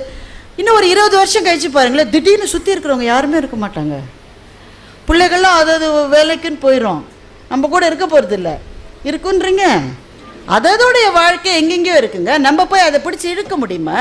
பிடிச்சி இழுத்தா நமக்கு தான் இன்சன். நீ போயிட்டு வாடான்னு எனக்கு பல அம்மாக்கள் அதுவே அனுப்பிச்சிடுது. இந்த பிள்ளைகள் வந்து இருக்கிற மட்டும் இந்த அம்மா பொத்தி பொத்தி பொத்தி வளர்த்துது. நான் இப்போ சில வீடுகளில் பார்த்துருக்கேன். அந்த பையன் வந்து இன்னைக்கு இப்போ மேட்ச் இன்னும் கொஞ்ச நேரத்தில் ஆரம்பிக்க போகுது. இந்த மாதிரி கிரிக்கெட் மேட்ச் வந்ததுன்னு வச்சுக்கோங்களேன், அவன் டிவிக்கு முன்னாடி சேரை போட்டுக்கிட்டு உட்காந்துருப்பான். அவன் எந்திரிக்க மாட்டான். அவனோட அப்பாவையும் அங்கேயே உட்காந்து வச்சிருக்கான், பாட்டியை வேற உட்காந்து வச்சிருக்கான். ஏன்னா பாட்டி உட்காந்தா லக்கான். அப்பதான் தோனி அவுட் ஆகாம இருக்காராம். அதுக்கு தெக்கா வடக்கா தெரியல பாட்டிக்கு. டேய் ரொம்ப நேரமா பாத்ரூம் போகணுடானது, கொன்றுவேன் இப்ப எழுந்தா தோனி அவுட் ஆயிடுவாருன்றான். பாட்டி அமுக்கி உட்காந்து வச்சிருக்கான், லக்கான். அதுக்கு இந்த அம்மா என்ன பண்ணுது, அடுப்புல தோசை சுட்டு கொண்டு வந்து போடுது. அந்த அம்மா ஓடின ரன்ன தோனி ஓடி இருந்தா நம்ம ஆஸ்திரேலியாவோட ஜெயிச்சிருப்போம் முன்னாடியே. அப்படி பார்த்துக்கிட்டா. அப்புறம் என்னாச்சு, எங்க சுரேஷ் இருக்கான்ல, அவனுக்கு சமையல் ரூமே எங்கன்னு அவனுக்கு தெரியும். என்ன பெருமை கழுது அவனுக்கு இதுல. அவனுக்கு கல்யாணம் பண்ணி வச்சாங்க. அந்த பொண்ணு என்ன பண்ணுது, அது முதல் நாள் சும்மா கிச்சனுக்கு வந்து பம்மாத்து போனோம். ஒரு பிள்ளைக்கு சமைக்க தெரியல, இப்போ ஒன்றுத்துக்குமே சமைக்க தெரியல. ஏன்னா அதாவது வீட்டில் ஸ்விக்கி பண்ணிருக்கு போல இருக்கு. ஆனால் ஒரு ஷோ காட்டணும்ல, அது மாதிரி வந்துட்டு அத்தை நான் எதாவது ஹெல்ப் பண்ணலாமா அப்படி ஒரே ஒரு வெங்காயத்தை எடுத்தது. உடனே பின்னாடியே அவன் வந்துட்டான், டார்லிங் எதாவது ஹெல்ப் வேணுமான்னு. அவளே இன்னும் ஹெல்ப் பண்ண ஆரம்பிக்கல. நீ எதுக்காக அவளுக்கு அதுக்குள்ள ஹெல்ப் பண்ற? யாரு? சமையல் ரூம் எங்கேயே தெரியாத ஒரு பார்ட்டி இருந்தது, அந்த பார்ட்டி அது வந்திருக்கு. இவளுக்கு எரியுது வயத்தை. ஏண்டா இவ்வளவு நாள் நான் உனக்கு சுட்டு சுட்டு கொண்டு வந்து போட்டேனே, ஒரு நாள் அது அம்மா ஹெல்ப் வேணுமான்னு கேட்டியா? ஒரு கொத்தமல்லி பச்சை மிளகாய் வேணும்னு எவ்வளவு நாள் கேட்டிருக்கேன், அசைன்மெண்ட் இருக்கு, இப்போ மாத்திரம் என்ன எதுவுமே பண்ணாத நீ. இன்னைக்கு அந்த பிள்ளை ஒரு வெங்காயத்தை எடுத்தோன்னே பின்னாடியே வந்து ஹெல்ப் வேணுமான்னு நிற்கிறிய, பொங்குறா. அந்த வீட்டில் ஒரே ஒரு ஜீவன் மட்டும் சந்தோஷமா இருக்கு. எந்த ஜீவன்? இவ தோசையை போட்டப்போ ஒன்று தட்டோட நின்றுச்சு அந்த ஜீவன். இவ சொன்னாலே வளர்ற பிள்ளை முதல்ல சாப்பிட்டு நீங்க வெயிட் பண்ணுங்கனாலே அந்த ஜீவன். படு நல்லா படு. இப்போ இந்த உறவுகளுக்குள்ளே இருக்கிற நெரிசல்களுக்கு கூட பல சமயங்கள்ல என்ன ஆயிடுறதுனாக்கா, தனியா போயிட்டா கூட பரவாயில்லன்னு இருக்கு. இப்போ அவங்களும் தனியா போயிட்டா கூட நம்மோடு பிறந்து நம்மை வளர்த்து நம்மை ஆளாக்கின பெற்றோர்கள் வாழ்நாள் முழுவதும் கூட வரப்போவதில்லை நண்பர்களே. ஒரு கட்டத்தில் விடை பெறத்தான் போகிறார்கள். சகோதரர்கள் எங்கேயோ இருக்காங்க, உயிருக்குயிரா பழகின நண்பர்கள் வேற வேற இடங்களுக்கு போயிடுறாங்க, பிள்ளைகள் பறந்து போய் விடுகிறார்கள். ஆனால் ஒன்று சத்தியம், வாழ்க்கையினுடைய நிறைவு நாள் வரையில் அவள் முந்துவாளா நீங்கள் முந்துவீர்களா தெரியாது. ஆனால் அவள் ஒருத்தி தான் இருந்து உங்களை பார்த்து கொள்ள போகிறாள். நீங்கள் ஒருவர் தான் இருந்து அவளை பார்த்து கொள்ள போகிறீர்கள். அவளுக்கு ஒண்ணுனாக்க அழக்கூட தெரியாம, ஆண்களுக்கு அழ தெரியாது, பேசவும் தெரியாது. எவ்வளவு பிரச்சனை பாருங்களேன். பெண்ணா பிறந்ததுக்கு நீங்க எப்போ வருத்தப்பட்டிருக்கீங்களா? ஒரு இன்டர்வியூல என்ன கேட்டாங்க, ஒரு நாள் கூட வருத்தப்பட்டதில்லை. அழ முடியும்ல, எவ்வளவு பெரிய வரம் அது. இங்க இருக்கிற ஆண்களுக்கு அதனுடைய சுகம் தெரியாது. ரொம்ப கஷ்டமா இருந்தா என்ன பண்ணுவீங்க, பயங்கரமா கோவப்பட்டு எல்லாத்தையும் எரிச்சல் பண்ணி வீட்டெல்லாம் உடைச்சு கொஞ்சம் கூட கோவம் குறையவே குறையாது உங்களுக்கு. ஆனா எங்களுக்கு பயங்கர டென்ஷனா இருந்தாக்க ஒரு 20 நிமிஷம் நல்லா அழுதோட வச்சுக்கோங்க, ரொம்ப ஜாலியாயிடும். திரும்ப வந்து உங்களோடய பேசுவோம் நாங்க. எவ்வளவு பெரிய வரம் பார்த்தீங்களா அது. அவளுக்கு கண்ணில் ஒரு சொட்டு தண்ணி வரும், அவருக்கு அதுவும் வராது. அவள் சொல்லுவா, ஒருவேளை நான் போயிட்டேனாக்க நீங்கள் என்னதான் செய்வீங்களோம்பா, அதை கூட அவருக்கு சொல்ல தெரியாது. ஆனால் அந்த 2 பேருக்குள்ளே இருக்கிற புரிதல் இருக்கே, அந்த நேரத்தில் அபரிமிதமாக இருக்கணும். அந்த நேரத்தில் கூட இல்லைன்னா என்ன அர்த்தம்னா, கடந்து போன 40 வருஷங்களை ஒருவரோடு ஒருவர் பேசிக்கொள்ளாமலேயே ஓடிவிட்டீர்கள் என்று அர்த்தம். ஒவ்வொரு பிடி உணவையும் கடித்து சுவைச்சு ரசித்து தான் சாப்பிடணும். ஒரு பிடி இன்னொரு பிடியை துரத்துற மாதிரி சாப்பிட்டுட்டோன்னு வச்சுக்கோங்களேன், என்ன சாப்பிட்டோன்னு நினைவு இருக்காது. வாழ்க்கையும் அப்படித்தான். 40 வருஷம் வாழ்ந்து முடிஞ்ச பிறகு என்ன செஞ்சோன்னே தெரியாத ஒரு நிலைமை இருந்தால் எவ்வளோ பயங்கரம் இல்லை. அதனால் நிறைய பேசுங்க, உங்கள் பிள்ளைகளையும் பேச சொல்லுங்க.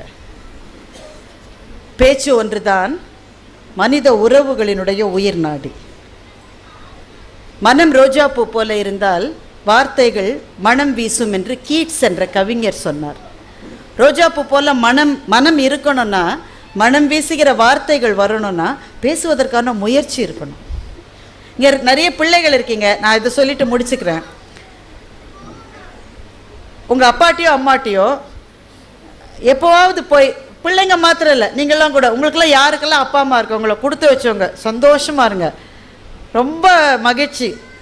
எவ்வளோ வயசு வேணால் இருக்கலாம். ஒரு ஃபோனை பண்ணி இல்லை நேரில் இருந்தால் பக்கத்துலேயே போய் அம்மா கையை பிடிச்சிக்கிட்டு அப்பா கையை பிடிச்சிக்கிட்டு ஐ லவ் யூன்னு சொல்லுங்கள். அது சொல்ல கூச்சமாக இருக்கு, ஏன்னா நம்ம சொல்லி பழகலை, கணவன் மனைவிக்குள்ளே சொல்லி நம்ம பழகலை. அது சொல்ல முடியலன்னா எனக்கு ரொம்ப உன்னை பிடிக்குமான்னு சொல்லி கன்னத்தை கிள்ளி ஒரு முத்தமாவது கொடுங்க. உடனே அந்த அம்மா சொல்லு, சிப்பா லூசு என்னடா ஆச்சு, கோட்டி பையன், உங்கள் ஊரில் கோட்டின்னு தானே சொல்லுவீங்க, கோட்டி பையங்கோ. அதை கேட்டால் எவ்வளோ நல்லா இருக்கும்ல. எங்கள் அப்பா கோட்டின்னு சொல்லுவார். அந்த வார்த்தையை கேட்கணுன்னு ஆசையாக இருக்கு, வாய்ப்பில்லை இனிமேல். சந்தோஷமான இந்த மனநிலையில் நான் முடிப்பதற்கு முன்னால் என்னுடைய மகாகவி பாரதி உங்கள் ஊர்க்காரன், கோவில்பட்டிக்காரன். அவன் கோவில்பட்டிக்காரன்றதை காமிச்சிக்கிட்டே இருப்பான்.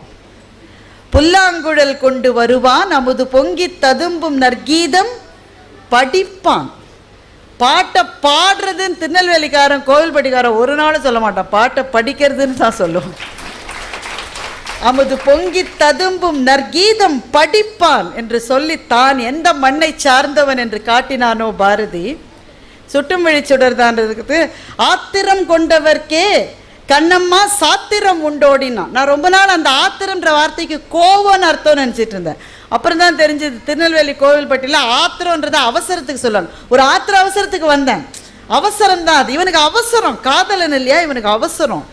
என்னுடைய அவசரத்துக்கு நிதானமாக கல்யாணம் பண்ணுற மட்டும் வெயிட் பண்ண முடியாது, ஒரு முத்தமாவது கொடுத்துக்கிறேன்றானோ என்று சொன்ன அந்த சுப்பையா இந்த ஊர்க்காரன், இந்த மண்ணினுடைய தமிழ் அவனுடைய கவிதையில் மணந்ததா அல்லது அவனுடைய கவிதையின் தமிழ் இந்த மண்ணில் ஊன்றியதா என்று எனக்கு தெரியவில்லை.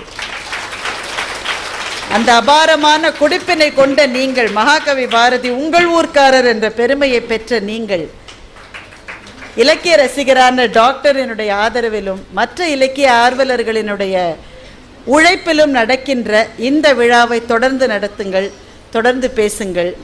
வாங்க பேசலான்றது நாங்கள் 2 பேரும் பேசிக்கிறதுக்காக இல்லை, நீங்கள் எல்லாம் உங்களோட ஒருத்தர் அதை அடிக்கடி சொல்லி பேசிக்கணுன்றதுக்காக. நன்றி, வணக்கம். இப்போ நாங்கள் இந்த இருட்டு கடைக்கு போயிருந்தோம். ஒரு அல்வா கடை வச்சுருக்காங்கல்ல, என்னையா அப்படி கூட்டம் நிற்கிது, ரேஷன் கடை மாதிரி நிற்கிது கூட்டம். 5:30க்கு திறப்பாங்கன்னாங்க, 5 மணிக்கு அங்கே வரைக்கும் நிற்கிது. இவங்க முதல்ல நம்பவே இல்லை, இவ்வளவு பெரிய கூட்டம். எல்லா இடத்துலையுமே அந்த மாதிரி கியூவில் நில்லுங்க அப்படியெல்லாம் சொல்ல முடியாது. பேங்க்கில் சத்தம் போட்டு பேசினாலே எங்கள் மேனேஜர் பார்ப்பார், என்ன நம்மால் வந்திருக்காரா, இவர் வந்தாலும் தொந்தரவு போனாலும் தொந்தரவு, அப்படி தானே நினைப்பார் இல்லையா? ஏன்னா எங்களை பார்த்தோன்னே யாராவது ஒரு ஆள் வரும். அதில் இந்த கஸ்டமர்ஸுக்கு சில பேருக்கு என்ன பேசுறதுன்னு தெரியாது. புதுசாக வர்ற கஸ்டமர் என்னை பார்ப்பாங்க, ரெகுலராக வர ஆள் நம்மளை பார்த்தோன்னே விட்டுருவோம். யாராவது புதுசாக வந்துட்டாங்கன்னு வைங்க, அப்படி பார்ப்பாங்க, ராஜா சார் நீங்கள் தானே? ஆமாம். என்ன சார் இங்கே இருக்கீங்க? யோ நான் இங்கே இருக்காம எங்கேயா போச்சு? இல்லை சார் இங்கே இருக்கீங்களே சார், இங்கே தான் இருக்கேன். நம்ம அவர் சொல்கிற வேகத்துக்கு நான் சொல்ல முடியுமா? ராஜா சார் இங்கே இருக்கீங்க, நான் உடனே ஆமாம் இங்கே தான் இருக்கேன் அப்படி சொல்ல முடியுமா? அவனை இங்கே தான் இருக்கேன். என்ன சார் டிவியில் மட்டும் சத்தமாக பேசுகிறீங்க, இப்போ அமைதியாக இருக்கீங்க?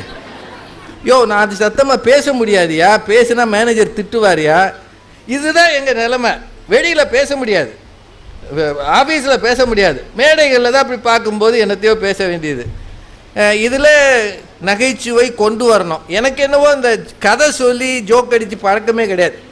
நம்ம பேச்சு எங்கேயாவது நீங்கள் பார்த்துருந்தீங்கன்னா ஒருவேளை பட்டிமன்றத்திலே அது நகைச்சுவையாக வருமே தவிர தனியாக கதை சொல்லி பழக்கமே கிடையாது.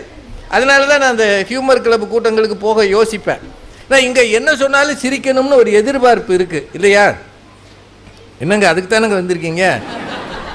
5 மணிக்கே சில ஆள் வந்துச்சாமே பாருங்கள். முதலில் வந்தவருக்கு தனி மரியாதை அப்படின்னு சில பேர் கை தூக்குறாங்க. நிறைய பேர் இப்படி ஒரு பழக்கத்தை உருவாக்கி வச்சிருக்கிறீங்க. உண்மைங்க அது. இன்னைக்கு சிரிப்பதற்கு நேரம் இல்லை. நீங்கள் எங்கே போனாலும் மொபைல் பார்த்துக்கிட்டு இருக்கிறோம். இதில் இத்தனை சின்ன பசங்க வந்திருக்காங்களே, அதுவே எனக்கு ரொம்ப சந்தோஷம். வந்தவன் கிளம்பு கொள்றாங்க, வா போவோம் அப்படின்னு சொல்லாமல் உட்காந்துருக்கான் பாருங்க, அதுக்கே பெரிய பாராட்டு. பாருங்க, ஒரு ஆள் தரையில் உட்காந்துருக்கான், இல்லை காசு கொடுத்தா கீழே உட்காருவானா, உட்காந்து இப்படி பார்த்துக்கிட்டு இருக்கான், என்னமோ பேசுகிறாங்க போல அப்படின்னு. அந்த காலத்தில் நாங்கள்லாம் சின்ன பிள்ளைகளாக இருக்கும்போது யார் பேசினாலும் கையை கட்டி கேட்போம். ஏன்னா அப்போ அவங்க என்ன சொன்னாலும், வாத்தியார் பேசினாலும் இப்படி கேட்போம், அவர் சொல்றதா வேத வாக்கு. இன்னைக்கு பயலுக ஏற்கனவே நிறைய தெரிஞ்சு வச்சுக்கிட்டு வர்றாங்க. அவன் ஒன்று டிவியில் பார்த்துறான், இது தவிர மொபைலில் பார்த்துறான், பார்த்துட்டு வகுப்புக்கு வரான் அல்லது நம்மளை மாதிரி மீட்டிங்க்கு வரான். நம்ம ஏதாவது மாற்றி சொன்னால் அவங்க சிரிப்பாங்க, இந்த ஆள் பொய் சொல்கிறான் பாரு, இவங்கெல்லாம் பொய் சொல்லியே பழகிருக்காங்கன்னுவான். அதனால் பேசுவது என்பது மேடை பேச்சாளருக்கு ரொம்ப சிரமம். அதில் சின்ன பிள்ளைகள்லாம் சிரிக்கிறது, அதுக்காக வந்து உட்கார்ந்து இருக்கின்றது உண்மையிலேயே ஆரோக்கியமான விஷயம்.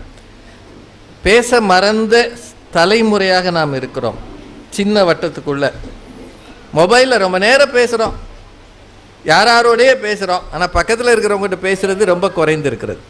நீங்கள் வேணால் எங்கேயாவது பயணம் பண்ணும்போது பாருங்கள், இன்னொரு 5 நிமிஷம் நான் பேசுவேன், அப்புறம் மேடம் பேசிடுவாங்க. நீங்கள் ஒன்றும் கவலைப்படாதீங்க. ஆனால் உங்கள் முகங்கள் இப்போவே ஒரு சோகம் தெரியுது, இவர் ஏன் இவ்வளோ நேரம் பேசுகிறார், என்னடா நான் என்ன அவ்வளோ மோசமான ஆளா, அவன்றான் விட்டா என்னை வந்து போட்டு தெளிடுவோம் போல. சின்ன பிள்ளைங்க அப்படித்தான் இருக்கும். ஏன்னா அவங்களுக்கு இதெல்லாம் புரியாது. அவனுக்கு என்ன தெரியும், ஒரு ஏதாவது கீழே புஸ்தக கடை வச்சுருக்கீங்க, அதுக்கு பதிலாக ஏதாவது பஞ்சு மிட்டாயெல்லாம் வச்சுருந்தீங்கன்னா அவன் சந்தோஷமாக இருப்பான். நாங்கள் படிக்கணும்னு புஸ்தக கடை வச்சுருக்குறோம், பஞ்சு மிட்டாய் வச்சு கையில் ஆளுக்கு ஒன்று கொடுத்தோம்னா கோன் ஐஸு, பஞ்சு மிட்டாய், பாப்கார்ன்லாம் படி சந்தோஷமாக இருப்பாங்க. அதனால் ஒரு 5 மினிட்ஸ் 5 நிமிஷத்தில் அதுக்கப்புறம் மேடமை பேச விட்டுட்டு நான் உட்காந்து ஜாலியாக இருப்பேன். ஏன்னா எப்போவுமே எனக்கு கேட்டு பழகியே தான், அதுதான் நம்ம ஆரம்பம், பேசி கொஞ்சம்தான். இன்றைக்கி ஒரு ட்ரெயினில் ஏறின உடனேயே நீங்கள் பாருங்கள், ஒரு 30 வருஷம் 25 வருஷம் ஏன் 15 வருஷத்துக்கு முன்னாடி கூட ட்ரெயின் எப்படி இருந்ததுன்னு பாருங்கள். பாப்பா கொஞ்சம் அமைதியாக இருடா. இந்த பிள்ளைகள் நிறைய வந்தாலும் ஒரு சத்தம் தான் வரும். வண்டியில் ஏறி உட்காந்தோடனே சண்டை வரும், தள்ளி உட்காருறது என்ன, ட்ரெயின் உங்கள் அப்பா விட்டு ட்ரெயினா, தள்ளியா. உடனே அவர் நான் திருநெல்வேலியிலேருந்து வர்றேன், அதுக்காக ட்ரெயின் நீயா வாங்கியிருக்க, என் கோயில்பட்டிக்காரர் ஏறப்படாதா. இவ்வளவு சண்டை, சாத்தூர் வரைக்கும் சண்டை வரும். சாத்தூரில் ரெண்டுமே சண்டை போட்டு ஓஞ்சிரும். அப்புறம் அண்ணாச்சி எந்த ஊர், எதுக்காக போறியே, சாத்தூரில் சேவு வாங்கினீங்க, இப்படியே ஆரம்பித்து சென்னைக்கு போய் சேரும்போது ஃப்ரெண்ட்ஸ் ஆயிரும். அப்புறம் நம்ம ஆளுங்க தானே நீங்கள், ஐயோ இது தெரியாமல் போச்சு, நம்ம ஆளுல நல்ல பொண்ணு இருந்தால் சொல்லுங்க, நம்ம பையன் இப்போ தான் பேங்க் வேலையை எழுதியிருக்கான், இன்னும் அவனுக்கு கிடைக்கல, பேங்க் வேலை எழுதியிருக்கான், நல்ல பொண்ணாக இருந்துச்சுன்னா என்னாச்சு நமக்கு சொல்லுங்கள், நல்ல குடும்பம் என்னாச்சு. நீங்கள் வேணால் அங்கே வந்து தெருவில் கேளுங்க, தெரியுமில்ல, நீ வண்டி ஏறும்போது போட்ட சண்டையிலே தெரியும், நம்ம நல்ல குடும்பம்ன்றது சண்டையிலே தெரியும்ல. இருந்தாலும் அவர் மாற்றிடுவார், நல்ல குடும்பம் என்னாச்சு, ஒத்த பையன், நல்ல பையன், ஒரு பிரச்சனை இல்லை, நல்ல பொண்ணு இருந்தால் சொல்லுங்கள், பேங்க் வேலை கிடைக்கவும் கப்புன்னு நம்ம சொந்தமாயிருவான்னாச்சு. இப்படி பேசிக்கிறோம். எப்போ ஒரு 15-20 வருஷம் முன்னாடி. இன்னைக்கு வண்டியில் ஏறணுன்னே இப்படி பிடித்துறான்.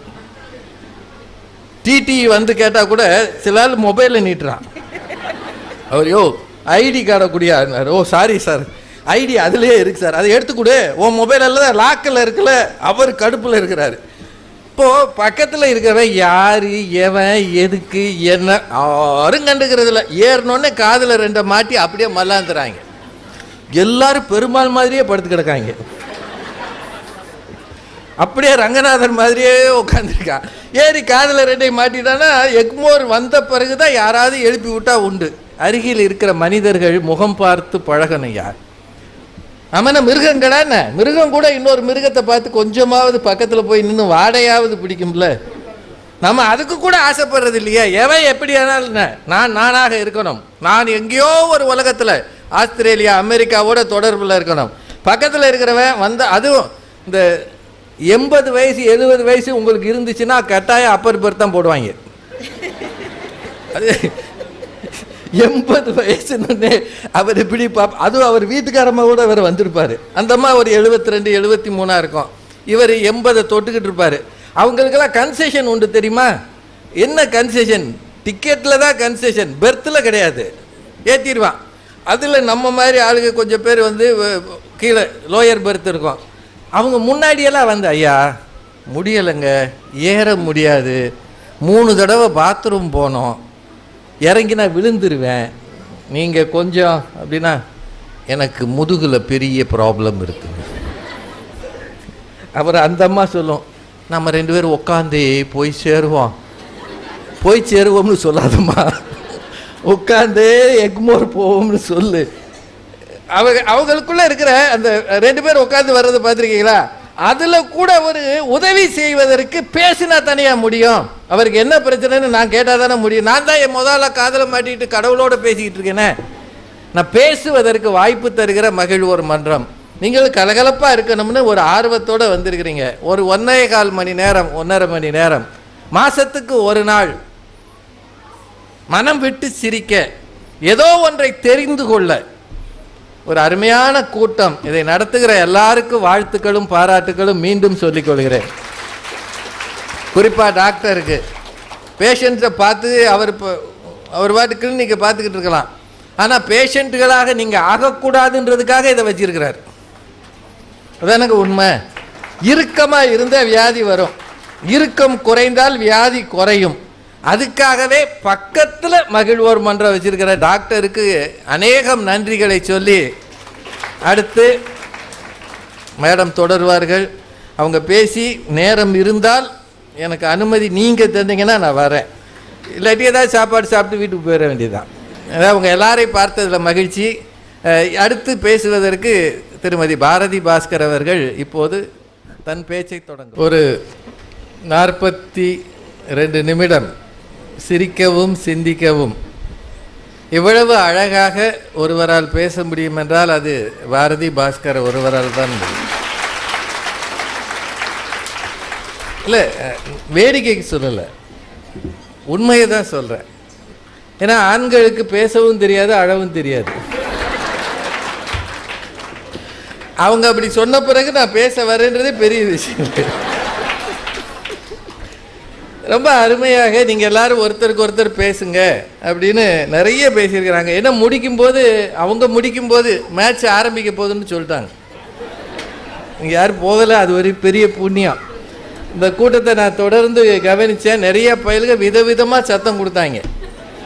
இன்னும் 2 பேர் இந்த பேசியே சாக்கிறதுன்னு இருக்குல்ல, படுத்துட்டாங்க அப்படியே மல்லான்னு. இன்னும் 2 பேர் அவங்க அம்மாவை வினோதமாக பார்க்குறான். இதில் இவங்க ஐ லவ் யூ வேற சொல்கிறாங்க. அவன் குத்தலாமான்னு இருக்கான், கிளம்பு அந்த மூடில் இருக்கான்.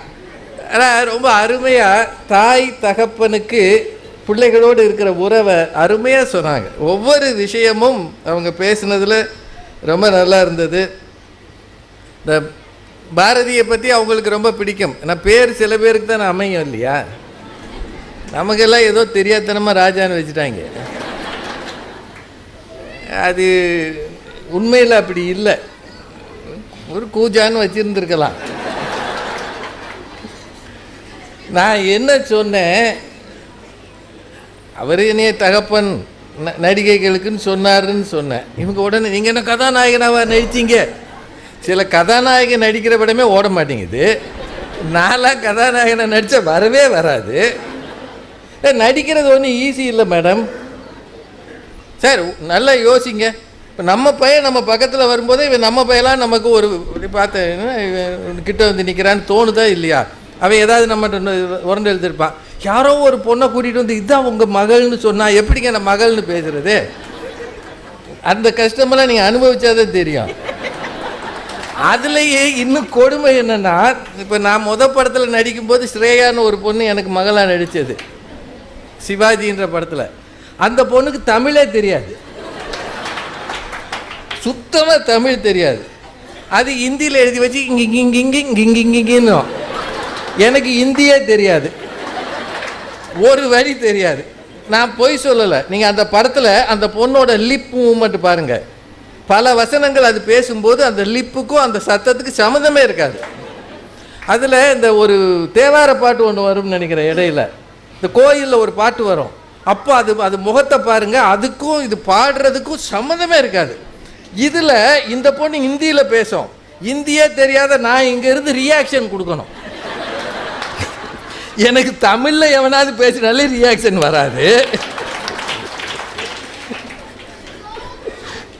நான் சொல்லுவேன், சார் இது என்ன சார் பேசுதுன்னா, சார் இதுதான் சார் வசனம், அது அவங்க பேசுகிறாங்க நினச்சிட்டு நீங்கள் ரியாக்ஷன் கொடுங்க.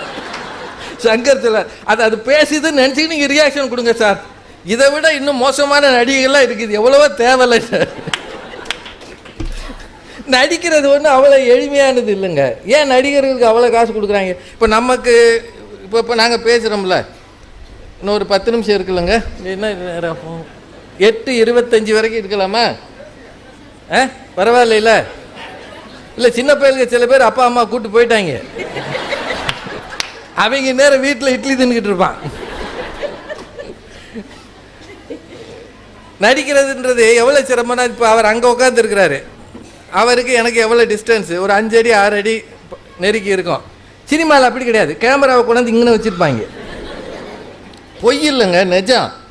எல்லா க்ளோஸ்அப் ஷாட் வைக்கும்போது கேமரா இந்த இடத்துல வந்து வச்சுருப்பான், இங்கே இவ்வளோ பக்கத்தில் கேமரா இருக்கும். அதை விட கொடுமை, கீழே 2 பேர் லைட்டை வச்சு இப்படி நிற்பாங்க. அந்த 2 பேர் கரெக்டாக லைட்டை நம்ம முகத்தில் அடிப்பாங்க. ஏன்னா க்ளோஸ்அப்பில் சின்ன ஷேடு கூட விழக்கூடாது. அவன் கொண்டாந்து இது ரெடி பண்ணி, அவர் டைரக்டர் எல்லாம் ரெடி, ஆல் லைட்ஸ்னால் எல்லா லைட்டு போடுறது, ஆல் லைட்ஸ் சவுண்ட் எல்லாம் சொல்லின பிறகு நமக்கு மூக்கு அரிக்கும் நேரம் தான். இப்போ ஷார்ட்டு க்ளோஸ்அப்பு, நமக்கு அந்நேரம் மூக்கு அரிக்கும். இப்போ நம்ம கொண்டு போய் மூக்கு இப்படி சொரிஞ்சோன்னு வைங்க, அவர் என்னையா நீ இப்போ க்ளோஸ்அப்பில் மூக்கை சொல்லிட்டு, நமக்கு மூக்கு அரிப்போட இப்படி இருக்கணும். இதுதான் இப்போ நம்ம காட்டுற ரியாக்ஷன். இப்போ உங்கள் மூக்கு இப்போ இது உண்மை தானுங்க. இப்போ ஒரு முக்கியமான நேரத்தில் தும்மல் வர்ற மாதிரி இருக்குன்னு வைங்களேன், இப்போ உங்கள் முகம் எப்படி போகும்? அந்நேரம் ஏதோ தும்மல் வருதுன்னு வைங்க, அவருக்கு டைரக்டர் அங்கே லைட்ஸ் ஆன் டேக் அப்படின்னுவார். டேக்குனா படம் எடுக்க போகிறாங்கன்னு ஆக்ஷன் உடனே நமக்கு மூக்கு அரிக்கும். அந்த அறைங்களா இந்நேரம் இது ஏன்டா அரிக்குது? இதில் க்ளோஸ்அப்பில் இதில் அவர் ஆக்ஷன் சொன்னோடனே நீங்கள் செய்யணும். இப்போ நமக்கு அந்நேரம் தான் வசனம் மறந்து போகும். நிஜமியா அந்நேரம் தான் ஒரு வசனம் வருது, மாப்பிள்ளை நீங்கள் எப்போ நினைக்கிறீங்களோ அப்போ கல்யாணத்தை வச்சுக்கலாம் அப்படின்னு சோக முகமாக சொல்லணும். நமக்கு அந்நேரம் நீங்கள் எப்போ நினைக்கிறீங்களோ அப்போ இந்த லைட் 2 பேர் பிடிச்சிட்டு இருக்கா பாருங்க, அவங்க எப்படி நம்மள பார்ப்பாங்க. பார்த்துட்டு நீ எல்லாம் ஒரு நடிகை, என் தலை எடுத்து உனக்கும் இல்லை லைட்டை பிடிச்சி நிற்கிறது. அவர் கேமராமேன் அவர் சொல்கிறார், sir 1 more take sir, 1 more டேக்னா இன்னொரு தடவை எடுக்க போகிறோம்னு அர்த்தம். இப்போ இந்த பக்கத்தில் சில பேர் நிற்பாங்க, இந்த பேச்சாளர் தானே, ஆமாம் டிவியில் இவர் தானே பேசுகிறார், ஆமாம் அவர் தான், ஏன்னா ஒரு வசனம் சொல்ல மாட்டேங்கிறாரு. நம்ம காது படவே சொல்லுவாங்க, ஒரு வசனம் சொல்ல மாட்டேங்கிறாரு, இவர் பேச்சாளரா? நமக்கு ஏன்டா என்னை கொல்றீங்க? அந்நேரம் மூக்கு அரிச்சிச்சுடா, வசனம் மாறி போச்சுடா. இதில் டேக் எவ்வளோ ஆகுதோ, இப்போல்லாம் இந்த வீடியோ வந்து சிப்பில் எடுக்கிறாங்க, இந்த மெமரி கார்டில். இப்போ நாங்கள் சிவாஜி நடிக்கும் போதெல்லாம் ஃபிலிம் ரோல்ன்றது ரொம்ப காஸ்ட்லியானது. எத்தனை டேக் எடுக்கிறோமோ அவ்வளோ செலவாகும், அவ்வளோ நேரம் வேஸ்ட் ஆகும். கூட நடிக்கிற நடிகர் இப்படியே வரப்பா நிற்கணும். அதானுங்க, கூட நடிக்கிற நடிகர் போக முடியாதுல்ல. இப்போ நான் மட்டுமா இருக்கிறேன், கூட 2 பேர் நிற்பாங்க, அவங்களும் நமக்காக சில பேர் உதவி செய்வாங்க. மணிவண்ணன் ஒரு டைரக்டர் இருந்தார், உங்களுக்கு தெரியுமா, தாடி வச்சுருப்பார்ல, அவர் அந்த படத்தில் என் கூட நடித்தார். சமந்தகார், ஆமாம். என் நேரத்தை பாரு, கோயில்பட்டியில் வந்து எனக்கு மணிவண்ணன் சமந்தகார் ஆகிட்டார்.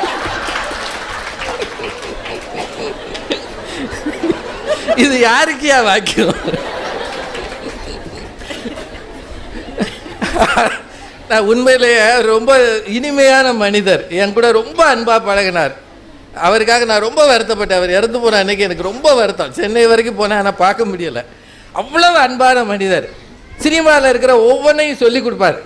ராஜா கொஞ்சம் முன்னாடி நில்லுங்க, உங்கள் முகத்தில் ஷேடு வருதுன்னுவார். இப்போ நிற்கும் போது இங்கே ஒருத்தர் நின்னா லைட்டு வாங்கணும்னு அதுக்கு பேர். இப்படி லைட்டு வாங்கி நில்லுங்க, முன்னாடி நில்லுங்க அப்படின்வார். அப்படி முன்னாடி நிற்கிறது அட்ஜஸ்ட் பண்ணுவார், இல்லாட்டி அவர் நடந்துக்குவார். சில சமயம் இப்போ எனக்கெல்லாம் ஒன்றுமே தெரியாது, இப்போவும் அப்பவும், அப்போ மட்டும் இல்லை இப்போவும் தெரியாது. இதை வாரினா கூட்டு போய் விடுவாங்க, நான் அப்படியே நிற்பேன், ஏதோ பேசுவேன், ஏதோ வந்துடுவேன்.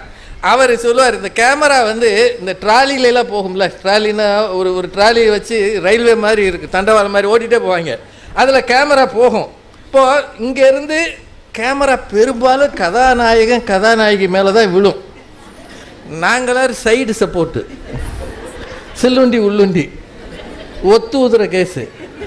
எங்களை வந்து நிற்க வைப்பாங்களே தவிர கேமரா எங்கள் மேலே ஃபோக்கஸே வராது. ஒருவேளை க்ளோஸ்அப் இருந்தால் மட்டும்தான், இல்லாட்டி வராது. இப்போ நாங்கள் அந்த மாதிரி ஒரு ட்ராலி ஷாட்டில் நாங்களாம் இப்படி வரப்பா நான் நிற்பேன், அவர் கேமரா அங்கே போயிடுச்சு. ராஜா, எதுக்கு இவ்வளோ டென்ஷன் ஆகிறீங்க? நீங்கள் எவ்வளோ வரப்பாக இருந்தாலும் உங்களை அவன் எடுக்க போகிறது இல்லை, ரிலாக்ஸ்டாக இருக்கு. என்னைய பார்த்தீங்களா நான் எப்படி ஜாலியாக இருக்கேன். நிறைய மனிதர்களை சந்திக்கும் போது அனுபவம் கிடைக்குங்க. அது ஒரு மோசமான துறைன்னு சில பேர் சொல்லுவாங்க. ஆனால் அந்த துறைக்கு போனதுனால எனக்கு 1-2 அனுபவங்கள் கிடைச்சது. நிறைய மனிதர்களை பார்க்க முடிஞ்சது. எல்லா துறையும் நல்ல துறை தான், எல்லா விஷயங்களும் நல்ல இருக்குது, நல்லது இருக்குது, கெட்டது இருக்குது. நீங்கள் எதை ஒவ்வொரு நாளும் கற்றுக்கொள்கிறீர்களோ அதனால் நீங்கள் முன்னேறுவீர்கள். அதுதான் பாரதி மேடம் இந்த ரொம்ப அழகாக இவ்வளோ நேரம் பேசினாங்க. உண்மையிலேயே மகிழ்வோர் மன்றம் கோவில்பட்டிக்கு ஒரு அடையாளமாக இருக்கிறது நீங்கள் வந்த பிறகு நான் தெரிந்து கொண்டேன். சாத்தூர் அப்படின்னா சேவு, கோவில்பட்டினா கடலை மிட்டாய், இனிமேல் கோவில்பட்டி என்றால் மகிழ்வோர் மன்றம். அதனால் உங்கள் பிள்ளைகளை கூட்டிகிட்டு வாங்க, தொடர்ந்து கூட்டிகிட்டு வாங்க. அவங்க ஒரு நாளும் சந்தோஷமாக வரமாட்டாங்க. அங்கேயா போகிற போ, சும்மா அம்புட்டிக்கு சிரிக்கிறாங்க. எதுக்கு சிரிக்கிறாங்க? ஏதாவது கொடுத்துட்டு சிரிக்க வேண்டியதானே. அதில் இந்த மாதிரி இப்போ குழந்தையெல்லாம் தூங்குது, அது நிம்மதி. நம்ம பிள்ளைங்க தூங்கிட்டாங்க, பல விஷயங்கள் அவன் பாட்டுக்கு நிம்மதியாக அப்படி கடவுளாக இருப்பான், நமக்கு தொந்தரவே கிடையாது. அதனால தான் பல தாய்மார்கள் பிள்ளைகளை பஸ்ஸில் ஏறணும், தூங்குடா தூங்கு, இல்லாட்டி கண்டக்டர் வரும்போது எனக்கு டிக்கெட் வாங்கலை சார். இது ஹரிச்சந்திர வீட்டிலே பிறந்தாரு, அவரே அட்ஜஸ்ட் பண்ணி ஓட்டிட்டு போகிறோம். இவன் சொன்னா எங்கள் அம்மா எனக்கு டிக்கெட்டே வாங்காது சார், போன வாரமும் வாங்குறேன்னு, அதனால அவனை அடிச்சாச்சு படுக்க வைக்கணும். இந்த பிள்ளைகளை கூட்டிட்டு வாங்க. கேட்பது, பைபிளில் ஒரு வசனம் உண்டு, கேட்க காதுள்ளவன் கேட்க கடவன். மொழி அப்படின்றது ரொம்ப அருமையானது. சமீபத்தில் ஒரு கட்டுரை படித்தேன், எழுத்தாளர் சா கந்தசாமி அவர்கள் எழுதின கட்டுரை. மனிதன் 40 வகையான ஒலிகளை எழுப்புகிறான். நம்ம சத்தம் போடுறோம்ல, அதில் 40 வகை இருக்கான் ஒலிகள். இந்த ஒலிகளில் பொருள் உள்ள ஒலி எதுவோ அதுதான் மொழி அப்படின்னு அவர் எழுதியிருக்கிறார். எந்த ஒலியில் பொருள் இருக்கிறதோ அதற்கு பேர் தான் மொழி. அது தாயிடமிருந்து வந்ததால் தாய்மொழி. தாய்மொழியை பாதுகாப்பதில் இந்த மகிழ்வோர் மன்றம் முன்னிற்க வேண்டும் என்று வேண்டிக் கொள்கிறோம். நிறைய பேசியாச்சு, நேரம் நெருங்கி விட்டது. உங்களெல்லாம் பார்க்கும்போது ஒரு வகையில் ரொம்ப சந்தோஷமாக இருக்குது. அந்த 5:30 மணி 5:45 வந்தவங்க 8:20 வரைக்கும் அதே உற்சாகத்தோடு எப்படி இருக்கீங்கன்னு தெரியல. அது நீங்கள் 39 மாதம் பழகுனதா இல்லை 39 மாதம் உங்களுக்கு கிடைத்ததா? ரொம்ப பெரிய விஷயம். இந்த அரங்கத்தில் இந்த ஃபேனுகளெல்லாம் குறைச்சிங்கன்னா இன்னும் ஒலி அமைப்பு நல்லாயிருக்கும், ஆடியோ நல்லாயிருக்கும். நான் அதுக்கு தான் அதை நிறுத்த சொன்னேன். உடனே பாரதி மேடம் எனக்கு எதிராக சதி பண்ணுகிறான்றாங்க. அந்த வாசலில் இருக்கு இல்லையா, அந்த சத்தத்தை குறைக்க சொன்னேன். அதே மாதிரி இந்த ராட்சச ஃபேன்கள் இருக்கே, இது எப்போவுமே சத்தம் போடுறது. இந்த அறைக்கு இது தேவையில்லை, இது கொஞ்சம் ஏசி ஹால் தான். இதெல்லாம் இல்லாது இருந்தால் இன்னும் உங்களுக்கு வாங்கும் திறன் நல்லா இருக்கும், இன்னும் அருமையாக இருக்கும். இந்த கூட்டம் தொடர்ந்து நடக்கணும். நீங்கள் எல்லாரும் இங்கே இந்த நிகழ்ச்சிக்கு வாங்க, வேண்டியவங்களை கூட்டிகிட்டு வாங்க, சந்தோஷமாக இருங்க, மகிழ்ச்சியோடு இருங்க. உங்கள் பிள்ளைகளுக்கு ஒன்று சொல்லிட்டு போகணும்னு நினைக்கிறேன். பெரியவர்களுக்கு மரியாதை கொடுக்க சொல்லி கொடுங்க.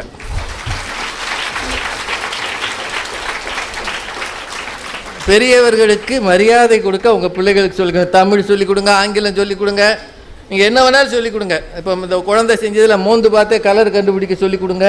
ஆனால் தாத்தா பாட்டி அல்லது தாத்தா பாட்டி இல்லாட்டியும் வயசில் பெரியவங்க யாராவது வந்தால் அவங்கள பார்த்து மரியாதையாக பேசணும்னு கற்றுக் கொடுங்க. மரியாதை ரொம்ப குறைஞ்சி போச்சு. இந்த வயசானவங்கள பென்ஷன் கேஸுகளை மதிக்கிறதே இல்லை. பென்ஷன் வாங்கினாலே மதிக்கிறது இல்லை, வாங்காத ஆளுகளை சுத்தமாக மதிக்கிறது இல்லை. அந்த தாத்தா இருந்ததால் தான் உங்கள் அப்பா இருப்பதால் தான் நீ என்று எப்போது சொல்லுகிறீர்களோ அப்போது அந்த தலைமுறை ஆசீர்வதிக்கப்பட்ட தலைமுறையாக இருக்கும். அதுதான் ரொம்ப அடிப்படை தேவை. பார்க்கிற மனிதர்களிடம் முகத்தை ஒரு மலர்ச்சியோடு, பிடிக்கலைன்னா கூட கொஞ்சம் சரி பரவாயில்ல அப்படின்னு விட்டு பாருங்க. கொஞ்ச நேரம் பொறுமையா இருங்களேன், வாழ்க்கை ரம்யமாக இருக்கும். எல்லாத்துக்கும் கோபமா ஆத்திரமா பேசாதீங்க. கொஞ்ச நேரம் பொறுமையா இருங்க, கொஞ்ச நேரம் சிரிச்ச முகமா இருங்க. இந்த மகிழ்வோர் மன்ற நேரத்தில் மட்டுமல்ல, ஒவ்வொரு நாளும் நீங்கள் அப்படி இருந்தால் வாழ்க்கை மிக இனிமையாக இருக்கும். நாங்கள் 2 பேரும் வந்தது உண்மையிலேயே எங்களுக்கு கிடைத்த ஒரு பெரிய வாய்ப்பு. நிறைய கூட்டங்கள் பேசுகிறோம், ஆனால் ஒரு சந்தோஷமாக இருக்கணும்னே ஒரு கூட்டம் இருக்குது. அந்த கூட்டத்தில் பேசுறதுன்றது எங்களுக்கு சந்தோஷம் என்று சொல்லி அத்தனை பேரையும் வாழ்த்தி வணங்கி நன்றி கூடி நிறைவு செய்கிறேன். நன்றி, வணக்கம்.